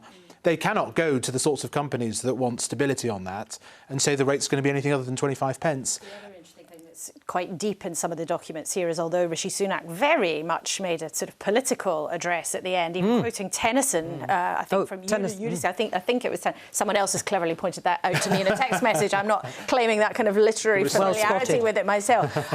But it's interesting, when you look buried in the documents, he made this big pitch that people who thought we were the party of the public services, they were right to believe us. Actually, the Office of Budget Responsibility reveals that those day-to-day spending totals will actually reduce by £4 billion in years 22 to 23, and then another £4 billion in the years to come. Now, in the context of the huge amounts of money we're talking about, that sounds like chicken feed, but actually that's still £4 billion coming out of day-to-day spending for government departments. Now, how that's set out, that won't be till the spending review in the autumn, and that'll be when we get new figures over which departments are getting how much. But it is interesting, that's still a significant amount of money. And we shouldn't forget today that alongside these big tax-raising measures, the settlements, the amount of cash that government departments are going to have to spend in the next few years is going to be really tight too. But the really important thing is he didn't set new fiscal constraints. There were principles. So there's a lot of flex in this. It was unlikely, wasn't it, that would happen today? It was unlikely, but it just means, they're sort of setting a landing zone, the Chancellor, of about 3% of national income as our borrowing, as where he wants borrowing to be at the end of Parliament. Let's see if that really happens. Let me interject just for a moment, because I think we can talk to Paul Johnson from the Institute for Fiscal Studies. Paul, what stood out most for you? Well, I think for most people, it's this enormous increase in corporation tax a few years down the road. I mean, that will essentially undo, or more than undo, actually, the cuts we've had over the last decade. Because don't forget, whilst we've had the cuts in the headline rate, we've actually had extensions in the base, and this will take corporation tax in the UK to pretty high levels, actually, by international standards. Again, whilst that headline rate won't be unusual, the amount that we'd raise from corporation tax, if we get that additional £20 billion, will be well above the amount that, say, the French or the Germans or the Americans raise, despite the fact they have higher rates. So I think pretty big bet on business being able and willing to take that, and it not having a negative effect on investment. Right, and in terms of that big bet on business, what did you make then of some of the measures, including what they called this super deduction, to try and sort of turbo boost business into getting back on its feet before that corporation tax comes in 2023? Well, I think it's important to be clear, of course, that that's intended at least to be very much a temporary measure. You get that for 2 years, and it's a big subsidy. I mean, that is a big subsidy for investment, and it may well bring quite a lot of investment forward. But the pressure after that to maintain it or to do something else is going to be pretty extensive, because you're going to bring, hopefully, some of this investment forward. And then going after that, you've got this big increase in corporation tax going after that. That could well lead to a big drop-off in investment after that initial period. I think it's one of the problems that the Chancellor may have, that this may turn out not to be something that he's able to carry through, to both get rid of that very big incentive in 2 years' time and bring in that very big increase in corporation tax at the same time. I imagine he'll be under quite a lot of pressure, either to maintain a version of that super deduction or not to put the corporation tax rate up quite so much. Right. And what about then some of the other headline figures in terms of borrowing and spending, and also the support schemes, the extension to the support schemes, which of course cost a lot of money?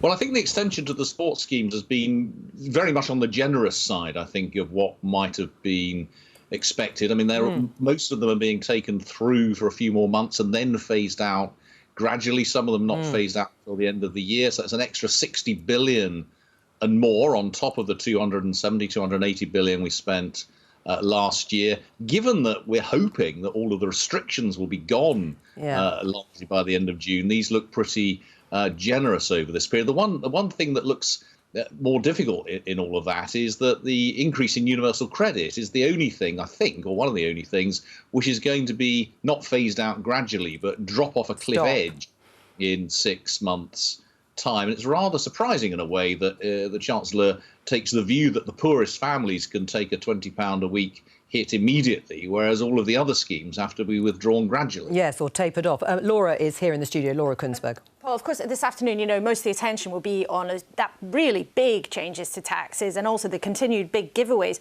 But can you just sort of describe, you know, the overall picture in terms of the day-to-day spending on health and on education that we haven't seen big changes on today? Because the settlements, to use the term, are still going to be really tight in the next few years, aren't they?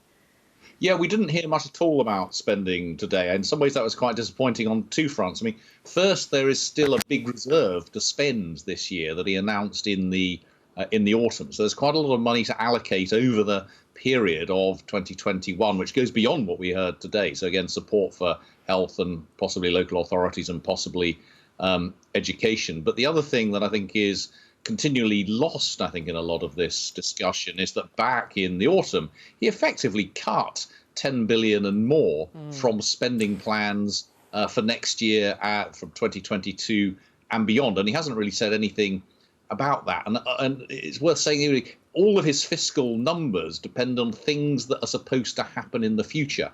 One thing is this cut in spending relative to his plans of a year ago.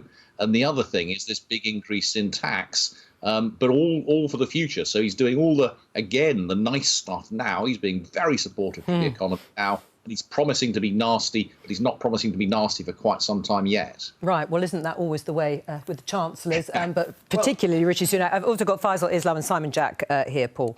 Yeah, hi, Paul. The borrowing in this coming year at 234 billion is a little bit higher than we had thought. We know why that is. That's because of the support. And that's the story of this budget, isn't it? That they are pumping more support at this crisis period and then seeking at least to tell a story about how they get that back in the last 2 years of the Parliament, which is a sort of reversion of the normal pattern of these things in a Parliament. Yeah, I think that's exactly right. I mean, we're pumping a lot more support. The Chancellor's pumping a lot more support in over the next 12 months, and that's really bumping up the borrowing figures for the coming year, much beyond what had previously been expected. And then he's hoping to pull that back really quite fast. Right, Paul, I'm just going to quickly show everyone, the public sector net borrowing graph, since we have it here. But continue talking. And that, of course, is dependent on what happens to the economy. Now, the OBR effectively hasn't changed its view about what's going to happen in the medium run, but it's still got an enormous amount of uncertainty about that. So let's not forget, we've never been through anything like we're going through at the moment. So there really is a huge amount of uncertainty about what's going to happen to the economy. So all of these plans are very much dependent on that, and to some extent temporary. And it also depends on his ability not to have to be so generous again in a year's time, either because the virus hasn't gone away as we hope it will have done, or because the economy is doing less well than we expect. So I think we do need to be very careful in interpreting all of these numbers. The Chancellor talked about this as if these were really firm plans and very firm views about the public finances and so on. I think we should take these as even more uncertain than we normally would. Right. I think the key measure of the combination of policies, say the vaccine and the furlough scheme, is this reduction in peak unemployment. This time last year when this was first happening, people were reasonably suggesting unemployment might hit 10%. And it looks like there's a path towards it being 6%, still, a rise that will affect many real people. But that would be considered to be, given the circumstances, some success. If that's where we end up, yes, and I think that we should consider that to be a remarkable triumph, actually. Yeah. Compared with the sorts of unemployment we've had in previous recessions, and given the scale of this recession, if we really can keep unemployment down that low, that really will be a huge success. But of course, it's one that's come at huge cost, and that's what the Chancellor will be talking about, which is how we're going to pay for that cost over a protracted period. Simon, did you want to raise anything? Wanted to get his view on where the burden he thinks is going to fall, because obviously clearly young people have been affected more than most by what's happened in the last year or so, and I just wonder where he thinks who will feel the benefits and who will feel the effects of the budget as it stands today. Well, I think one of the things, I sort of wrote on Monday that the Chancellor should be doing two things today. One is saying what his views are, what his plans are on fiscal policy. And we got a pretty good sense of that. He said essentially he wants to get to current budget balance and he wants to stop the debt continuing to rise. But I also said he needs to give an idea of how he wants to deal with the huge inequalities actually that have been opened up over the last year between young and old, between rich and poor, between less well-educated and more highly educated. We actually heard much less about that. I don't think we've got a plan, and that's partly because he said very little about public service spending and welfare spending. Now, we've got a spending review later in the year where he might get a chance to do that, but what we've seen here today really doesn't address in any serious way, I don't think, some of the potential longer-term issues that those groups will face. Paul Johnson, thank you very much for joining us today. I'm just going to take you through what is going to happen over the next 40 minutes. In a moment, we're going to be talking to Alison Thewlis from the SNP, and then the leader of the Liberal Democrats, Ed Davey. We're hoping to be joined by Annalisa Dodds, the Shadow Chancellor, a little bit later on in the programme. Alison, first of all, welcome to Politics Live. Has Rishi Sunak done enough? I don't think he has done enough, Jo. I think there was a lot more that could have been put in this budget, particularly for the excluded groups who have been left out of this. So there are still many millions of people who have not had any support from the Chancellor through the pandemic, who are really struggling and will continue to struggle until things get back to normal. And that, for example, could be people who are freelancers, people who are limited company directors, who work in the arts, who are not able to go back to normal anytime soon. Those people have been completely forgotten about by the Chancellor in this budget, and there is nothing in that budget for them. Right. One of the things you have campaigned for was the increase, the £20 increase in universal credit to be extended. Well, it has been extended for another 6 months. You welcome that, I presume? I welcome that, but I don't think, again, that it goes far enough. And I think, as Paul Johnson was just saying there, that's going to drop off a cliff. Right. Would you like it to be permanent? Time. I would, yes, because one thing that many people have found during this pandemic is what many campaigners have been saying for a very long time, that universal credit is not enough for people to live on and enough for people to get by on. So that £20 increase has been a real lifeline for many, many families across the UK. And if it's a lifeline, really needed. Right, and if it's a lifeline in the way you describe, will you use the powers of the Scottish Government over the welfare system to extend it permanently? Well, we've already brought in things like the Scottish Child Payment, which is an increase in benefits for children in Scotland, which again has been described as a lifeline by child poverty campaigners in Scotland. But we cannot mitigate our way out of UK government policy indefinitely because there are huge pressures on the Scottish Government budget. There are many things that we would like to do, but we are fiscally constrained from doing so. And I would also argue that it is important that the UK Government recognise how important this is to people right across the UK who should not be left behind because of the whims of a Tory Chancellor. Right, and as you say, there are huge pressures on the budget. I mean, the Institute for Fiscal Studies estimates Scotland's 2020-21 budget deficit at 26 to 28% of GDP and projects double-digit Scottish deficits through to 2025. You can't afford independence. Well, I would firstly point out that the Scottish Government has to return a balanced budget, so that's a notional deficit on a debt run-up by the UK Government, not a debt run-up by the Scottish Government. And we would make different choices. For example, we wouldn't be wasting billions of pounds on renewing Trident nuclear weapons, for example. We would make different choices, such as putting that into the pockets of the poorest families in Scotland and trying to redress the long-term economic consequences of austerity over the past 10 years, again, from a UK Government that we didn't choose to elect. So we are being very ambitious in terms of tackling child poverty in Scotland, but we are being held with one hand held behind our back by the actions of the UK Chancellor. And I would also mention the issue of legacy benefits, again, which are not being topped up by this UK Government, again, leaving many people who are disabled behind as well, and no mention whatsoever of them in the UK Government's budget, no mention of an increase to statutory sick pay, which is woefully low, and leaving many people making it very difficult for many people to be ill in a pandemic, which is absolutely ridiculous. Right. Well, so I think there's a whole lot more the UK Government could be doing to address these issues, and they are not. And these are important issues, as you outline. But at the moment, of course, politics in Scotland is dominated by what has been going on over the last few weeks. And Nicola Sturgeon, the First Minister herself, has been giving evidence to the Salmon inquiry in the wake of mishandling, how those harassment complaints were actually dealt with. Let's have a listen to the First Minister. Today, though, is about my actions. I have never claimed in this or anything else to be infallible. I have searched my soul on all of this many, many times over. It may very well be that I didn't get everything right. That's for others to judge. But in one of the most invidious political and personal situations I have ever faced, I believe I acted properly and appropriately, and that overall I made the best judgments I could. Right. Well, she didn't get everything right, she admitted, Nicola Sturgeon there. Well, her predecessor, the former First Minister Alex Salmon, has accused the Civil Service, the Crown Office and the Scottish Government of many obvious failures in leadership, adding that people need to consider their positions. What's your response to him? Well, I think what Nicola Sturgeon has done very clearly today is to set out her position. I'm very glad that what do you say to what Alex Salmon just said? Finally given this opportunity to do so. And I think what Alex Salmond should reflect upon is the situation that has got us to this situation in the first place. And that's a situation in which he has admitted inappropriate behaviour towards people who worked for him. And that is the very clearest way I can put that. And Nicola Sturgeon set out at the start of her evidence this morning how shocked that she was when she heard that from him directly.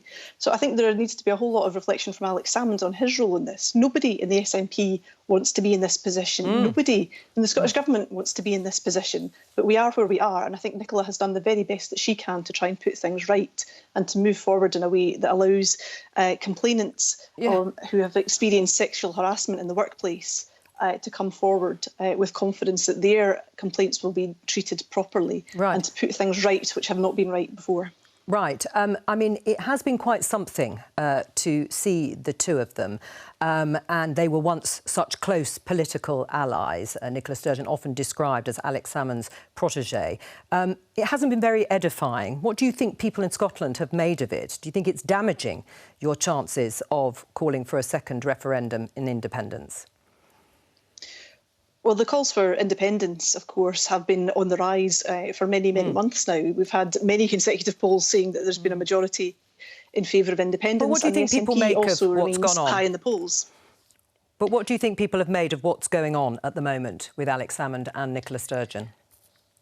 Well, I think what people are seeing in terms of Nicola Sturgeon is somebody who has led very strongly through this pandemic, whose leadership is without question in terms of how she has handled that.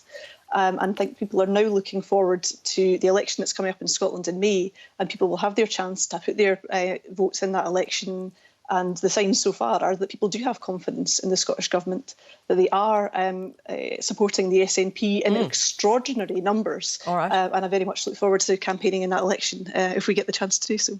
Alison Thewlis, thank you very much for joining us today from the SNP. I think we can go straight over to Sir Ed Davey, the leader of the Liberal Democrats. Welcome to you.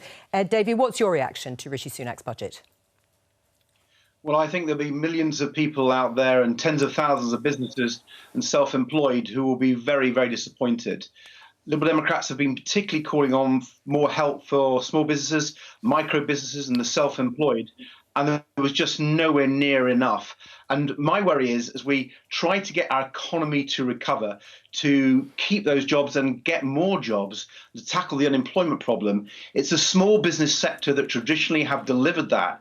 And by failing to give the level of support that is required in what is a very urgent situation for many businesses, I think could see a big increase in redundancies. Right. I mean, at the moment, the headline rate, I think, is 5.1%. And most people have agreed it's slightly lower. It's still obviously very high, but still lower than perhaps people had expected. That will be mainly because of the furlough scheme. And I presume that's something, the extension to that furlough scheme, is something that you welcome.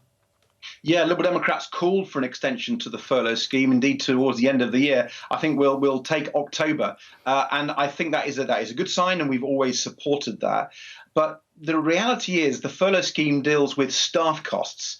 Many small businesses have many other costs: rent, insurance payments, loan repayments, or you might call fixed costs. And Liberal Democrats have been looking at how other countries have dealt with this. Germany had a scheme to help small business with exactly those fixed costs as well as their staff costs. It's been very successful. The Federation of Small Business has backed it, and Liberal Democrats have said that was what we needed, a huge ambition to help small businesses and the self-employed. Let's remember, many of whom have been excluded from any help thanks to Rishi Sunak's mistakes over the last year. And so unless the government reverses policies and helps the excluded and is more ambitious for small businesses on these costs that they haven't had any help with, then I think it's a really worrying situation. Right. I mean, in terms of looking ahead, though, the Liberal Democrats, you once said you wanted to run a 1% budget surplus on current spending.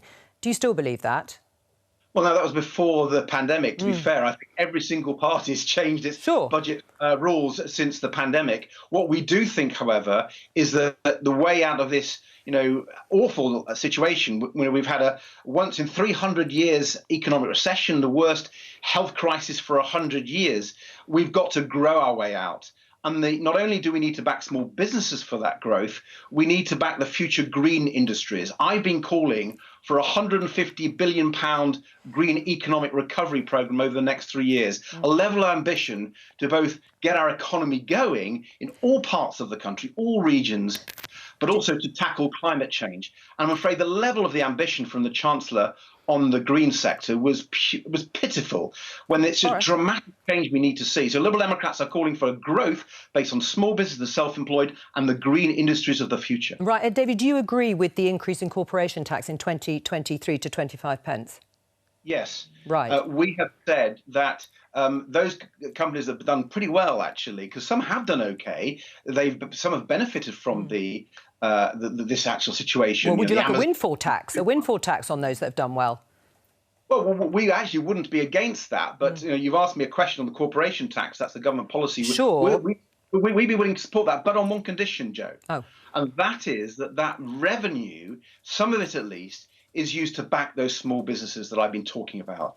There are businesses that have benefited, they should pay higher corporation tax, but there's some businesses that have had a really tough time, and I don't think the government support for them has been anywhere near sufficient. All right. And it's so unfair, this pandemic, that some sectors have benefited, others have been really hit. And I just think the government needs to be much fairer in its approach. All right, Ed Davey, thank you very much for joining us. As I say, we're hoping to speak to Annalisa Dodds, the Shadow Chancellor, shortly. Simon, can we talk about housing, the housing market, and some of the announcements around that? We know that the stamp duty holiday is being extended. What did you make, though, of the sort of package of measures? Well, the stamp duty holiday being extended was something that had been widely called for. It was going to be a cliff edge. It was beginning to walk the market. If you speak to some of the people in that market, they were saying that buyers were putting a lot of pressure on sellers to try and force them, and they knew that they could negotiate a deal up to that deadline. So that's expected.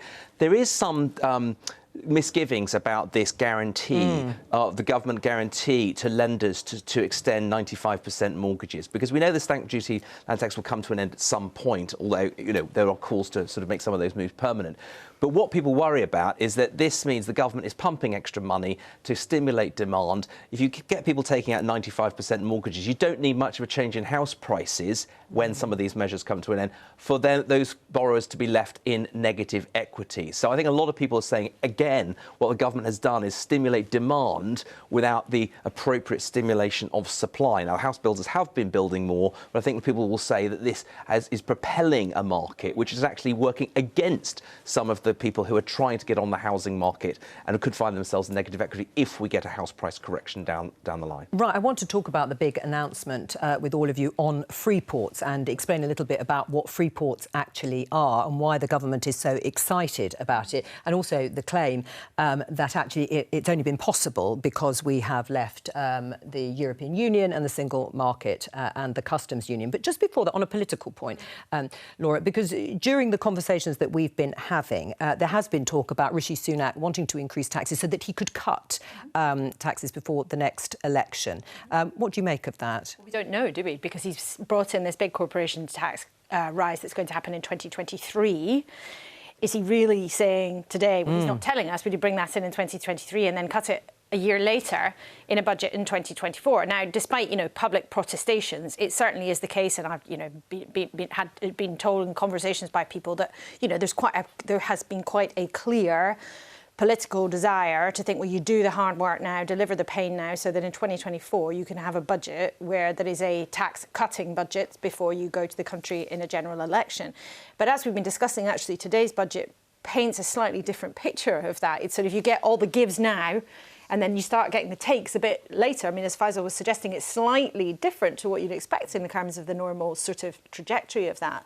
But more broadly, I think, in a way, that one of the really interesting things today is that this budget is confirmed, at least for now, in the UK, even after Brexit, we're looking at big government, big spending and big taxation. And one member of the government suggested to me that actually what we're looking at is a sort of mixture of Harold Macmillan and Tony Blair. But they don't have any opposition on the right. The sort of Tory right, the real hawks in the Tory party, are not the ones in the ascendants, even though a lot of this, I think, does go against Rishi Sunak's instinct. This is a big spending, big taxing government by their own historical comparisons. Of course, not if you compare to New Labour, but the kind of government that we might have expected to see is not what's turning out to. You can see the Prime Minister saying to Rishi Sunak, well, don't increase any of those tax rates that I promised not to do. Don't bring back austerity. You can almost see, and then you're left with These are the options. You're left with increasing borrowing for the next 2 or 3 years, higher than we thought it was going to go. And then the one tax you've got left is corporation tax. And what that means is Singapore on the Thames, well, Singapore stays in Southeast Asia. All right. But it may be elsewhere. Let's put that to the Shadow Chancellor. I've been billing her Annalisa Dodds, and she joins us now. On the big rise proposed in corporation tax, just to confirm, that's something you support, is it now, Annalisa? Well, we've been concerned by what's happened over the last 10 years, where the Conservatives have consistently cut corporation tax rates back. They said that that would boost investment, but it has not done that in the UK. So, of course, we do welcome seeing this conversion from the Conservatives to a new approach on corporation tax. But really what they needed to do in this budget was far more to secure our economic recovery. And I have to say, today's admission from the OBR spelled out in black and white that our economic crisis is worse than that of every other major economy does mean we should have had a more ambitious budget at this time. All right, well, let's just talk more broadly then about the big picture, because the government has spent coming up to £300 billion on coronavirus support this year. Would Labour spend more?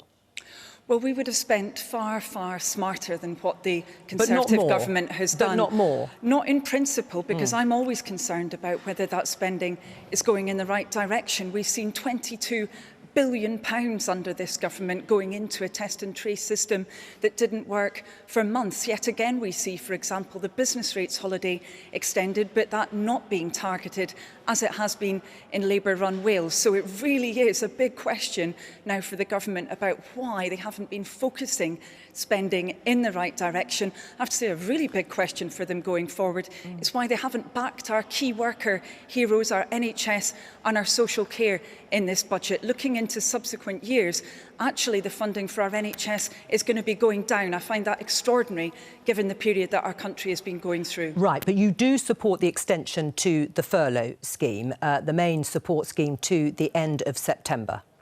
We do support that extension, but again, we need to see that scheme being made smarter. There was no commitment from government today to stamp out the abuses we've seen, no commitment to ensure that it includes training. And I have to say that's deeply frustrating. That should have been part of this system from the very beginning, and that's what Labour called for. Right, well, let's have a look at what you have called for, because you have said that furlough should only end when health restrictions are lifted.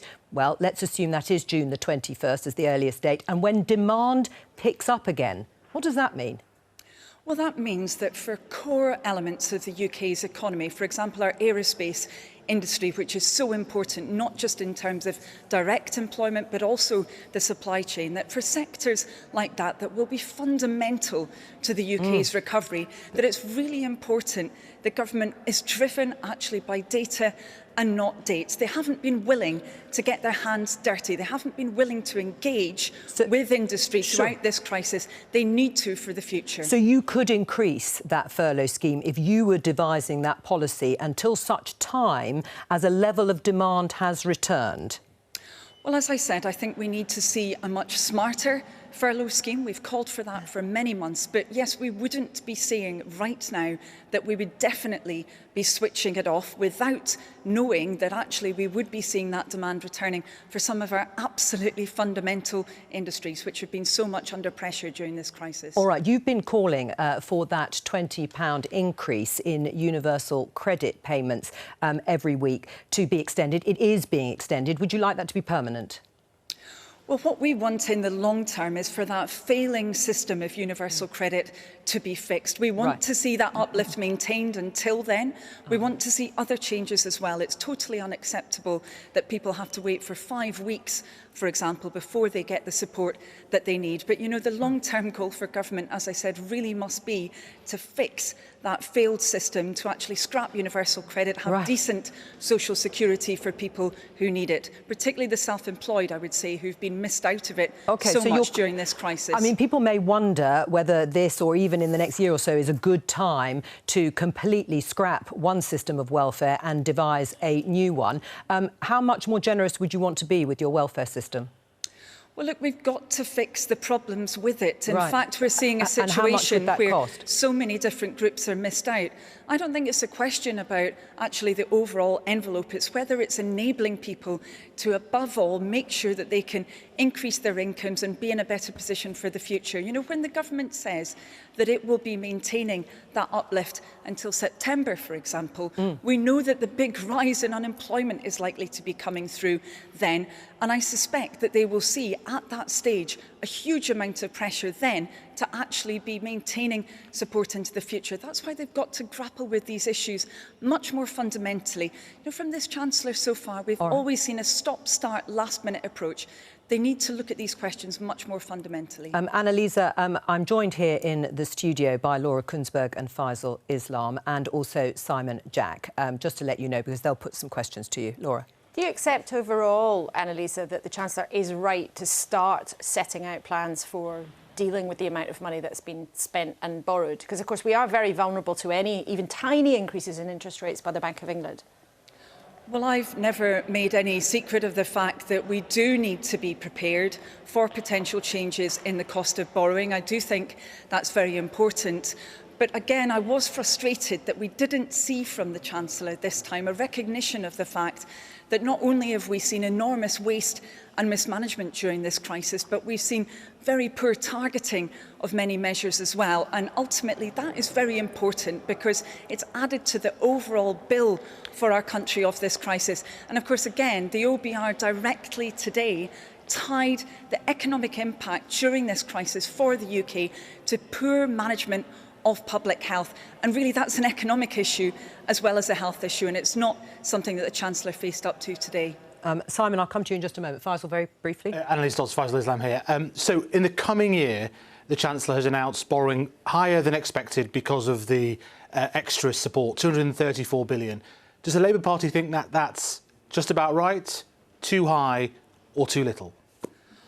Well, Faisal, obviously the key question is whether that support is going in the right directions, whether it's actually going to be getting people, for example, speedily back into work or not. And actually, the Chancellor said nothing today about how he was going to fix his Kickstart scheme, which is only helping 1 in every 100 young unemployed people, for example. And we know in the long term, when you have long-term unemployment, that hits people's ability to earn, it hits their ability to pay tax, it hits then the public coffers. We should have seen commitments from the Chancellor today to fix some of those long-running issues, but instead there was just a short-term response once more. Simon? On the, we had a dangerous moment for British business over the next year or so. The OBR is now saying, because of the additional spending Faisal was just talking about, the headline unemployment rate would go from over 11% to 6.5%.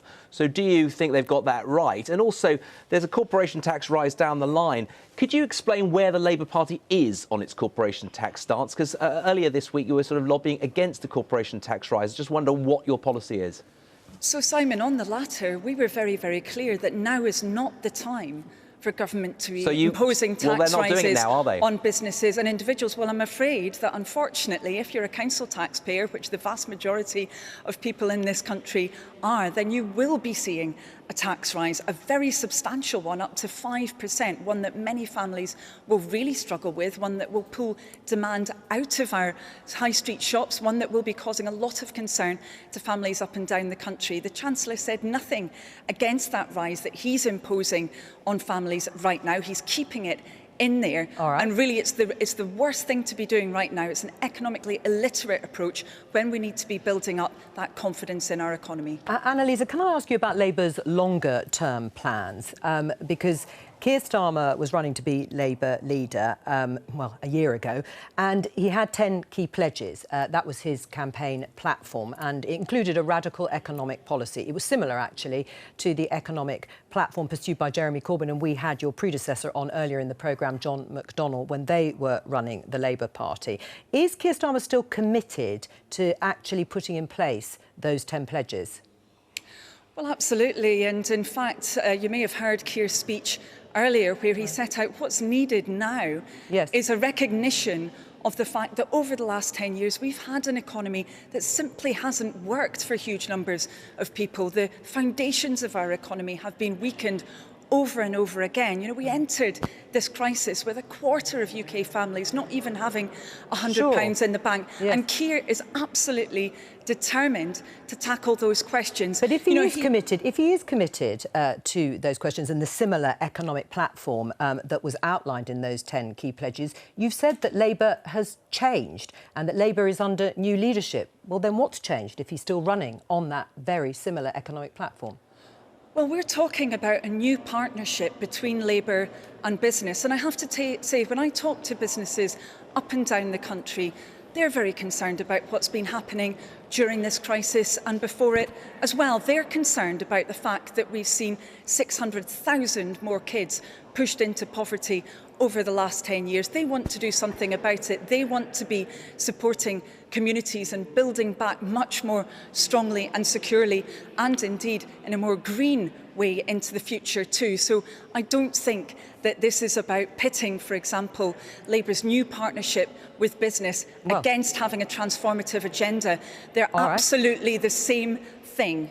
Annalisa Dodds, thank you very much for joining us there from Central Lobby. I promise we will return with our editors on the issues of free ports and a word about Brexit and what the government has been calling its teething problems. But first of all, let's go to Stormont and catch up with Emma Vardy. Oh, and Howell Griffiths is there too in Wales. Emma Vardy, first of all, reaction for us, please, to the budget. Well, look, the extension of the furlough scheme is one of the big headlines for Northern Ireland. We've got about 9% of the working age population here currently furloughed. So that affects over 100,000 people for Northern Ireland. So that extension will give employees and companies a little bit more breathing space, a bit extra support.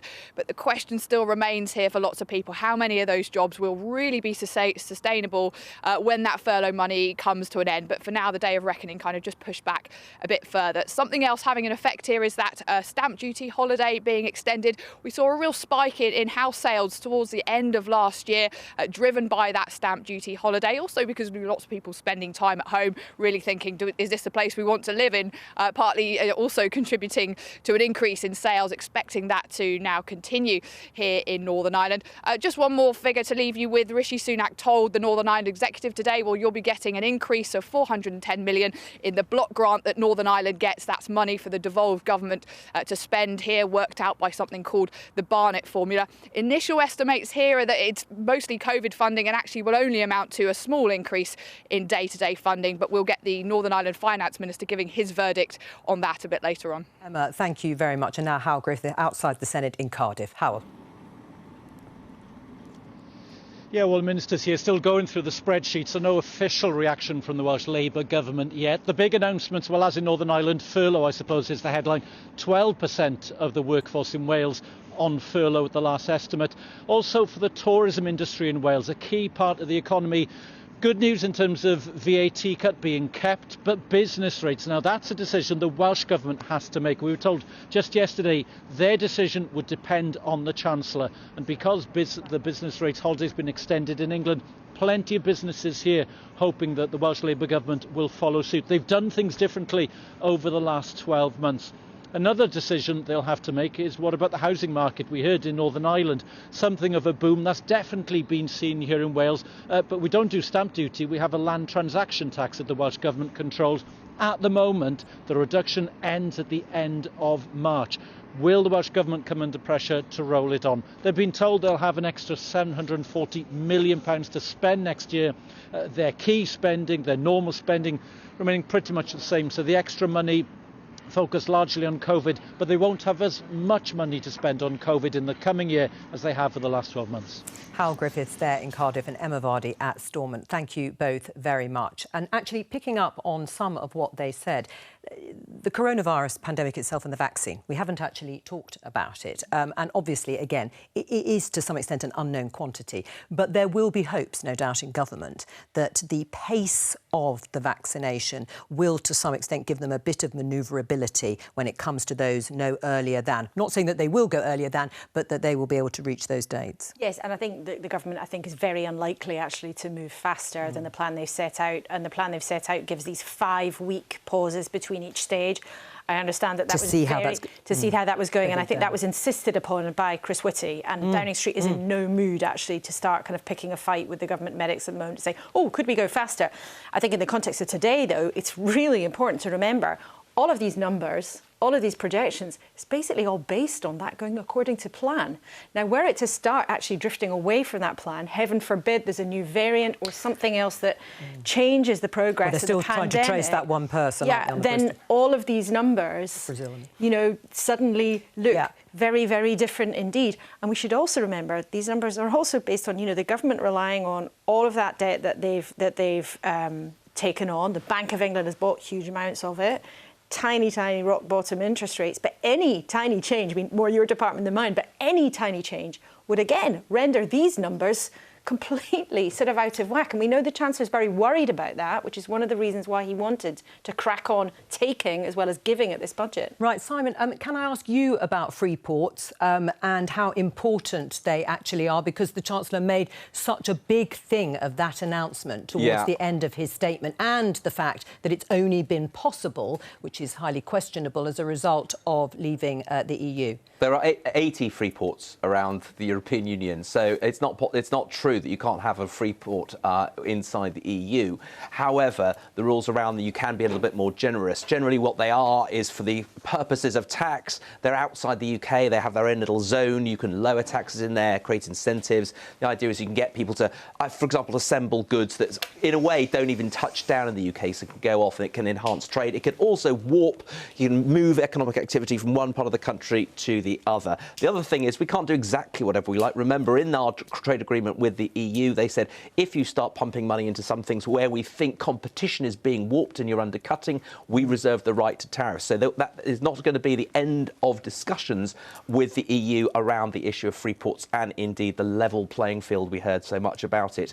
Just one final thought, if I may, on this budget overall. When you basically tie your hands and say you cannot touch the three biggest drivers of tax revenue, which is national insurance, VAT and income tax, and you have tons of money to pay back, something's got to give. And what's given in this case is corporation tax. But we shouldn't lose sight of the fact that we needed more support for business over the next couple of years, and that's what we've got. But there's no jam tomorrow, quite the opposite. We are going to return to our panel of four in just a moment. You may remember them from the beginning of the programme. But before that, Brexit, because Rishi Sunak has always been a fan in terms of Brexit unleashing parts of the economy, he said. But at the moment, the government is having, as it says, teething problems. But are they going to extend? So the picture at the minute is that the flow through ports is getting back to normal levels. The question is what's in those lorries. Part of that is obviously quite difficult to disentangle from both the fact that the COVID pandemic has disrupted export flows, but it's also left the kind of traffic very free. So you've got a whole load of things that are difficult to disentangle.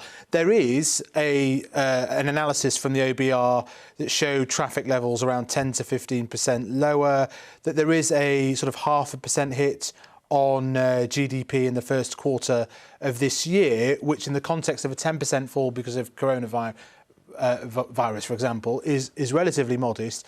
The overall impact on extra trade barriers that we've been hearing about for food exporters, that is sort of baked in now. But just on the COVID point... Very briefly, what's really interesting about this, and it's always very interesting, is that there's loads of graphs of coronavirus cases, hospitalisations, vaccine rollout. They're an intrinsic part of the overall fiscal and economic numbers are the health numbers. Right, and as you say, very important. Let's return to our panel from the beginning of the programme. Flair Gugulia, Holly Turner, Stuart Middleton and Esther de Roy. Starting with you, Flair, what was your response to the budget? Overall, very positive.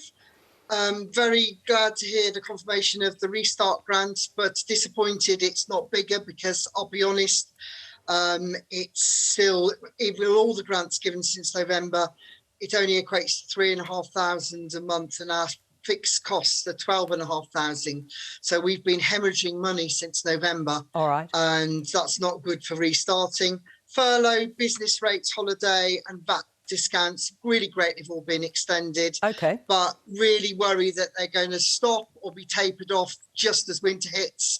And that's when hospitality slows down. OK. And that's when we're going to need more help. All right, we're going to go round the others. Holly, you're a nurse in Essex, as people will remember. You're also a GMB union representative. Your take on the budget for you? Yeah, absolutely shocking. Not a penny to our key workers who've literally kept the country running. I think for NHS workers, we work in a safety critical profession. If we want to deliver safe care, we need to be retaining our staff. Prior to the pandemic, we had up to a 2-year wait for psychological therapies, and that was before COVID, you know. So I think as workers, we can expect to be hit with more unrealistic targets. And I think we're just going to enter a perpetual state of staff burnout unless we're offered some help. Holly, thank you very much. Esther, did you hear what you wanted to hear, that you can now access those grants as a self-employed person? Although it does help me, I am absolutely furious at the moment because there is no support for the vast majority of the 3 million people who've been excluded. I think, you know, I don't understand where he's gotten the number 600,000 from, according to Excluded UK. Our estimate is more like this might help 200,000 people, but that still leaves over 2.8 million people completely excluded from any future support. I don't understand how they expect these small and medium enterprises to pay their taxes, let alone kind of recover all of their debt that they've accrued. All right. I just don't understand it. Esther, thank you. Stuart, very briefly, I'm afraid, your reaction. Great news about the furlough. I'm absolutely delighted about that, but very sad for the members of my colleagues and friends who are excluded and have still fallen through the system, I'm afraid. We need to get confidence back. We need to get people back into the theatre, and there won't be any magic switching of a light switch come June. It'll take a little while to get things going, but with the furlough support and the extra 700 million grant that's been given, let's hope we're back there very, very soon. Thank you to all 4 of you. Thank you for joining us and watching the budget. Laura, just before we go, your thoughts, perhaps just to pick up a little bit on what Holly was saying about NHS workers, and she would have liked to have seen something extra for them. Well, I think, as we were touching on with Paul Johnson, we are still going to be in an era of tough times in lots of ways, quite difficult decisions to make on public spending. We'll hear more about that in the government's spending review in the autumn. But there's no question, big giveaways today, big taxes too, but still tight, tough times ahead. Right, well, there was an awful lot to digest there. I want to thank, not just in that bit, Laura, but I just want to thank all of my guests, Simon Jack and Faisal Islam and Laura Kuenssberg. That's all we've got time for, but I will be back tomorrow at 12:15. Bye-bye.